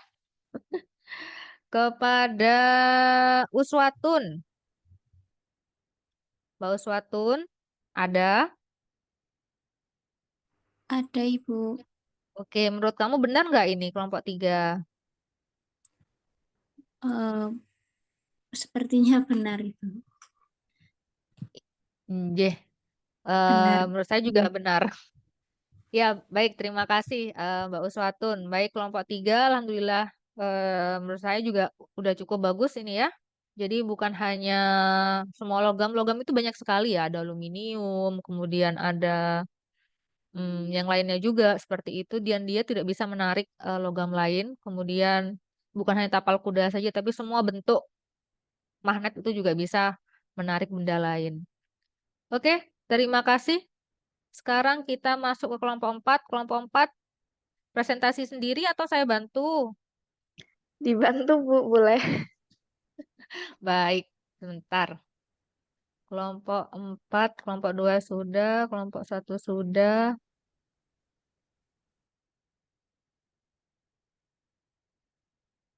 Tentang cahaya ya kelompok. Oh, panjang ternyata. Siapa ini yang mau mempresentasikan? Saya, Bu. Oke, nanti yang lain menyanggah ya kalau apabila ada yang salah. Silakan. Apakah udah terbaca? Sudah. Oke, silakan. Baik, di sini saya perwakilan dari kelompok 4 yang membahas tentang miskonsepsi IPA topik cahaya. Itu yang pertama ada benda menghalangi cahaya sehingga terbentuk bayangan. Yang kedua, cahaya memiliki bentuk dan ukuran. Konsep yang benar adalah satu, yang pertama, benda menghalangi cahaya sehingga terbentuk bayangan. Iya, benda dapat menghalangi cahaya sehingga terbentuk bayangan. Ketika cahaya yang datang dari sumber cahaya seperti matahari atau lampu terhalang oleh suatu benda, area di belakang benda tersebut akan menjadi kurang terang atau gelap karena cahaya tersebut tidak dapat menembus benda tersebut. Bayangan yang terbentuk merupakan hasil dari ketidakhadiran cahaya di area tersebut. Bayangan bisa berbeda bentuk dan ukuran tergantung pada posisi sumber cahaya relatif terhadap benda tersebut. Yang kedua, cahaya memiliki bentuk dan ukuran. Cahaya sendiri tidak memiliki bentuk dan ukuran fisik seperti objek materi. Cahaya merupakan bentuk energi yang merambat dalam bentuk gelombang elektromagnetik dan tidak memiliki bentuk atau volume yang tetap. Ketika kita berbicara tentang ukuran cahaya, biasanya kita merujuk pada panjang gelombangnya, yang menentukan warna cahaya tersebut dalam spektrum yang dapat dilihat oleh mata manusia atau intensitasnya yang dapat dirasakan sebagai kecerahan. Bentuk yang kita asosiasikan dengan cahaya, seperti bentuk cahaya yang melewati celah atau pola cahaya yang diproyeksikan oleh lampu proyektor, adalah hasil dari interaksi cahaya dengan materi di sekitarnya. Oleh karena itu, bentuk dan ukuran yang kita lihat adalah representasi dari bagaimana cahaya berinteraksi dengan lingkungan, bukan ciri fisik intrinsik dari cahaya itu sendiri. Terima kasih. Luar biasa sekali kelompok 4, sangat detail sekali. Kemudian saya ingin menunjuk seseorang untuk memberikan komennya apakah sudah benar miskonsepsi IPA ini dan apakah sudah benar jawaban dari kelompok 4. Saya minta kepada Mbak siapa ya? Mbak apa Mas ya? Mas saja deh, sebentar. Saya lihat dulu siapa yang hadir di sini. Mas. Saya hentikan dulu layarnya. Di sini ada Ruki. Mas Ruki ada di tempat kan?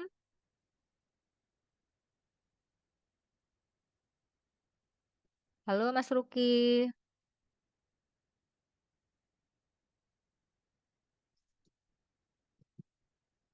Halo Mas Ruki. Untuk kelompok 1, 2, kemudian 3, 5, dan 6. Apakah kelompok 4 ini sudah benar atau perlu ada tambahan lagi? Ataukah ada yang salah? Silakan di komen. Silakan buka mikrofonnya dan berikan jawabanmu. Baik, Bu. Ya, silakan Mas Luki. Untuk komentar dari saya mungkin sudah cukup, Bu, karena tadi tidak terlalu jelas. Saya sulit untuk memahaminya, Bu. Gitu ya Mas Luki ya. Iya, iya, terima kasih, terima kasih. Kepada siapa ya? Siva ada nggak Siva?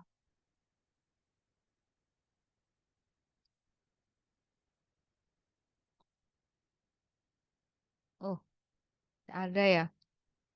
Oke, jadi untuk topik cahaya ini benar ya yang nomor 1 bahwa benda itu ketika dia menghalangi cahaya akan terbentuk bayangan. Kemudian yang kedua, cahaya itu tidak memiliki bentuk dan juga ukuran yang pas. Jadi memang dia sangat detail sekali penjelasan kelompok 4 bahwa cahaya itu merupakan energi yang merambat termasuk gelombang elektromagnetik di mana ketika kita berbicara tentang ukuran ya, biasanya kita tuh merujuk pada panjang gelombang seperti itu. Oke. Selanjutnya sekarang kelompok 5. Kelompok 5. Siapa ya kelompok 5? Kelompok 5 mau presentasi sendiri atau saya bantu untuk menampilkan?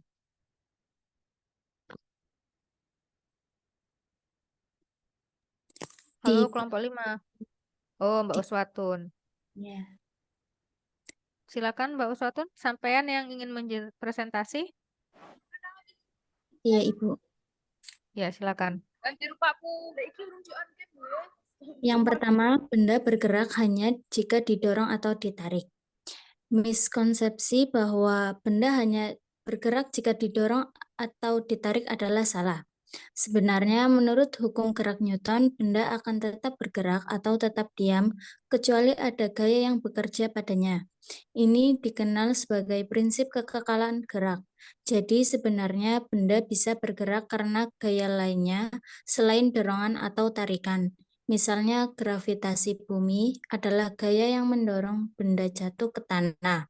Selain itu, gaya gesekan juga dapat memperlambat gerakan benda. Bahkan dalam ruangan hampa udara, benda akan terus bergerak dengan kecepatan konstan jika tidak ada gaya eksternal yang bertindak padanya.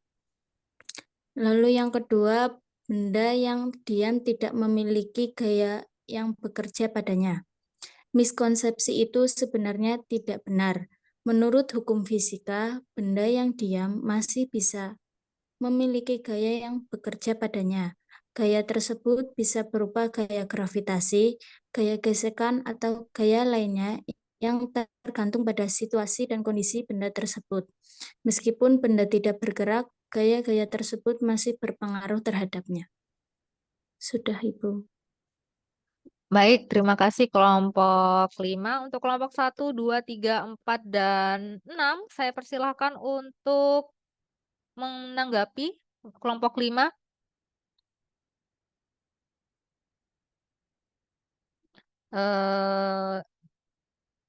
Winda. Winda tadi kelompok berapa ya tadi ya?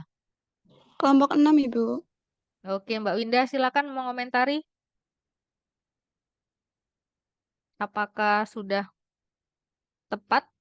Sudah benarkah atau bagaimana? Menurut saya sudah benar, Ibu. Oke, jadi benda yang bergerak itu bukan hanya karena didorong atau ditarik ya, tapi memang karena ada pengaruh gaya. Gaya itu macam-macam, ada gaya gravitasi, ada gaya gesek, gaya pegas, seperti itu. Kemudian yang kedua, benda yang diam tidak memiliki gaya yang bekerja padanya. Belum tentu ya, jadi bisa saja ada gaya yang bekerja, karena memang mungkin diam itu kan F sama dengan 0 ya, sigma F sama dengan 0. Tapi belum tentu. Bisa jadi dia ada gravitasi, ada gaya gesek lainnya, seperti itu. Sip, bagus. Kelompok 5. Sekarang terakhir, kelompok 6.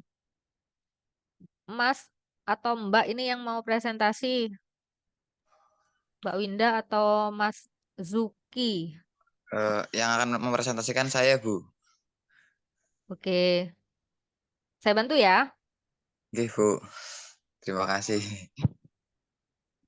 Monggo, Mas. Kurang besar? Oke, baik. Silakan. Silakan, Mas.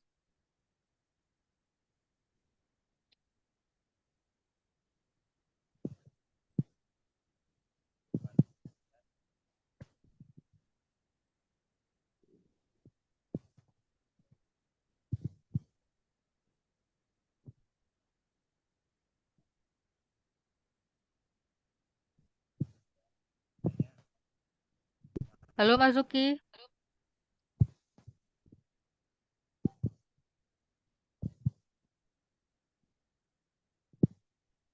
Tidak ada suaranya.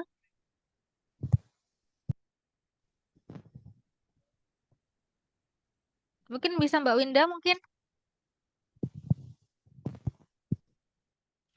Baik, Ibu. Bentar. Ya, yang pertama itu mengenai perubahan wujud benda. Misalnya es menjadi air, menciptakan benda baru. Menurut saya tidak sepenuhnya benar alasannya. Perubahan wujud benda hanya mengubah keadaan fisik suatu zat, tanpa mengubah jenis zat itu sendiri. Contohnya, es yang mencair menjadi air masih zat yang sama, yaitu H2O. Air yang mendidih menjadi uap air masih zat yang sama, yaitu H2O. Kesimpulannya, perubahan wujud benda tidak menciptakan benda baru, melainkan hanya mengubah keadaan fisik suatu zat yang sama. Konsep yang lebih tepat yaitu perubahan wujud benda mengubah keadaan fisik suatu zat. Yang kedua, perubahan wujud benda tidak mengubah jenis zat. Pernyataan yang kedua, udara tidak memiliki berat. Pernyataan bahwa udara tidak memiliki berat tidak sepenuhnya benar. Udara memang memiliki massa dan berat, namun terasa ringan dibanding dengan benda padat lainnya. Karena beberapa alasan yaitu kepadatan, gravitasi, perbandingan, dan pengalaman sehari-hari. Kesimpulannya yaitu udara memiliki massa dan berat, namun terasa ringan karena kepadatannya yang rendah dan distribusi massanya yang merata. Konsep yang lebih tepat adalah udara memiliki berat yang jauh lebih kecil dibandingkan dengan benda padat lainnya. Udah cukup, Ibu. Iya, terima kasih Mbak Iya, Winda. Ibu. Untuk kelompok 1, 2, 3, 4, dan 5 silakan menanggapi. Saya pilih siapa ya? Sebentar, saya lihat dulu yang hadir. Mas Sofi Mubarok, di tempatkah? Sofi Mubarok. Ya, Bu, ada. Oke. Gimana Mas menurut sampean pendapat dari kelompok 6 tentang masalah wujud zat dan perubahannya? Wujud zat dan perubahannya yang disampaikan Mbak Winda sudah tepat sih menurut saya, Bu. Sudah tepat? Baik. Apakah udara itu memiliki berat, Mas Sofi? Mas Sofi Mubarok.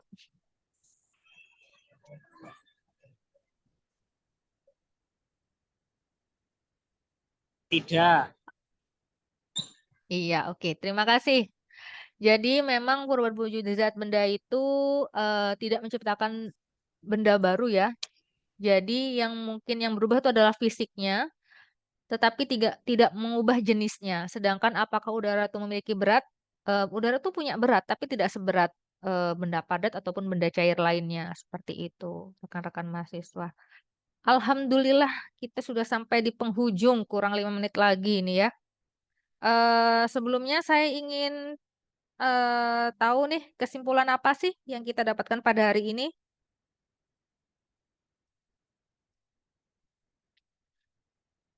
Jadi kesimpulannya apa yang udah kita dapatkan pada hari ini? Saya tunjuk aja ya kepada Mbak Rizky Ametika. Halo Mbak Rizky.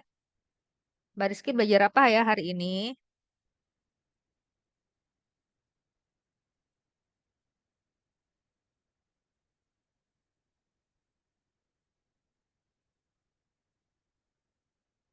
Habis gini kita on-kan kamera ya karena saya akan mau mendokumentasikan. Jadi bisa diaktifkan lagi kameranya teman-teman dan kepada Mbak Rizky silakan untuk memberikan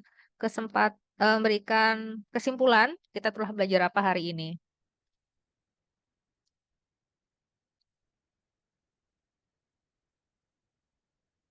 Baik teman-teman, mungkin siapa ya? Mbak Uswatun. Mbak Uswatun belajar apa ya hari ini? Hari ini kita belajar tentang pengertian miskonsepsi, yaitu miskonsepsi adalah kesalahpahaman yang tidak sesuai dengan pemahaman yang terjadi secara langsung. Lalu ada faktor penyebab miskonsepsi, ada contoh miskonsepsi, penyebab miskonsepsi pada IPA, cara mengungkap miskonsepsi belajar IPA, dan cara mengatasi miskonsepsi dan tips mengatasi miskonsepsi pada IPA. Ya, terima kasih kepada Mbak Uswatun, luar biasa sekali. Teman-teman sekalian, saya akan memberikan sebuah kuis, bisa dikerjakan 1 jam dari sekarang ya. Mungkin terakhir nanti jam berapa ya? Jam 5 saja. Jam 5. Sekarang jam 3, kurang 4 menit setelah nanti dikerjakan sampai jam 5 sore. Ini ada linknya saya taruh di obrolan ya, saya taruh di chat box. Sebentar saya ambil dulu linknya.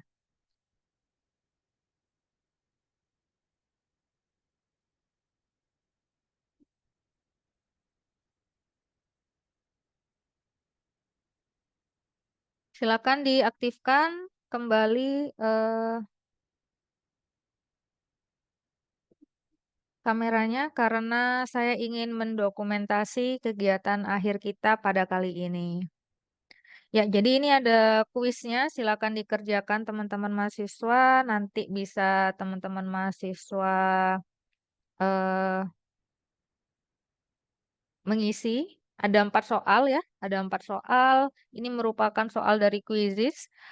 Aslinya sebenarnya saya pengen menanyakan langsung, tetapi karena keterbatasan waktu, jadi saya taruhnya di aplikasi Quizizz. Ada 4 soal mengenai hal kita pada hari ini, seperti itu. Materi kita yang kita bahas pada hari ini. Seperti itu, teman-teman. Baik, teman-teman, kita sudah sampai di penghujung acara, kurang 2 menit lagi nih.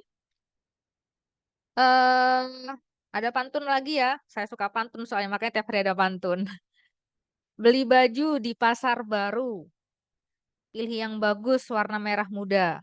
Terima kasih telah mendengarkan dengan haru. Semoga materi saya dapat bermanfaat bagi semua. Amin.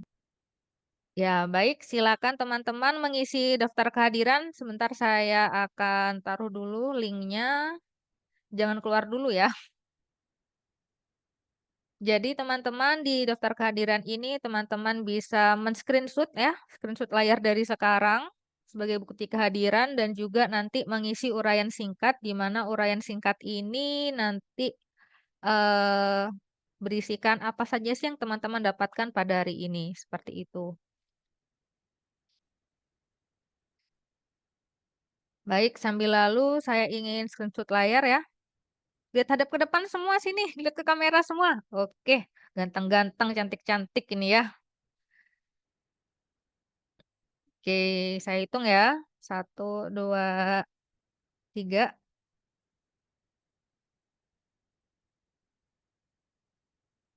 Oke, terima kasih. Teman-teman mahasiswa, nanti kita ketemu lagi hari Sabtu, jamnya jam 1 sampai jam 3, 2 jam ya. Kemudian nanti juga teman-teman mahasiswa bisa mengerjakan absensinya, tolong diisi semua. Kemudian apa lagi ya? Jangan lupa kuisnya ya, sampai nanti jam 5. Gampang sekali kalau teman-teman mengikuti dari awal, sangat gampang sekali bisa teman-teman lakukan dan dikerjakan dengan maksimal seperti itu. Ada pertanyaan sebelum saya tutup? Belum, Ibu. Oke, terima kasih. Demikianlah Bu Nur. Ya, gimana Bu Nur? Apakah ada yang ingin disampaikan Bu Nur? Saya rasa cukup Bu Reva Oke. untuk hari ini sampai nanti karena sudah diskusi kelompok dan sebagainya. Nanti barangkali masih mengerjakan puisis ya. Iya, cuma Oh 4 soal iya. ini Bu. Oh iya, baik.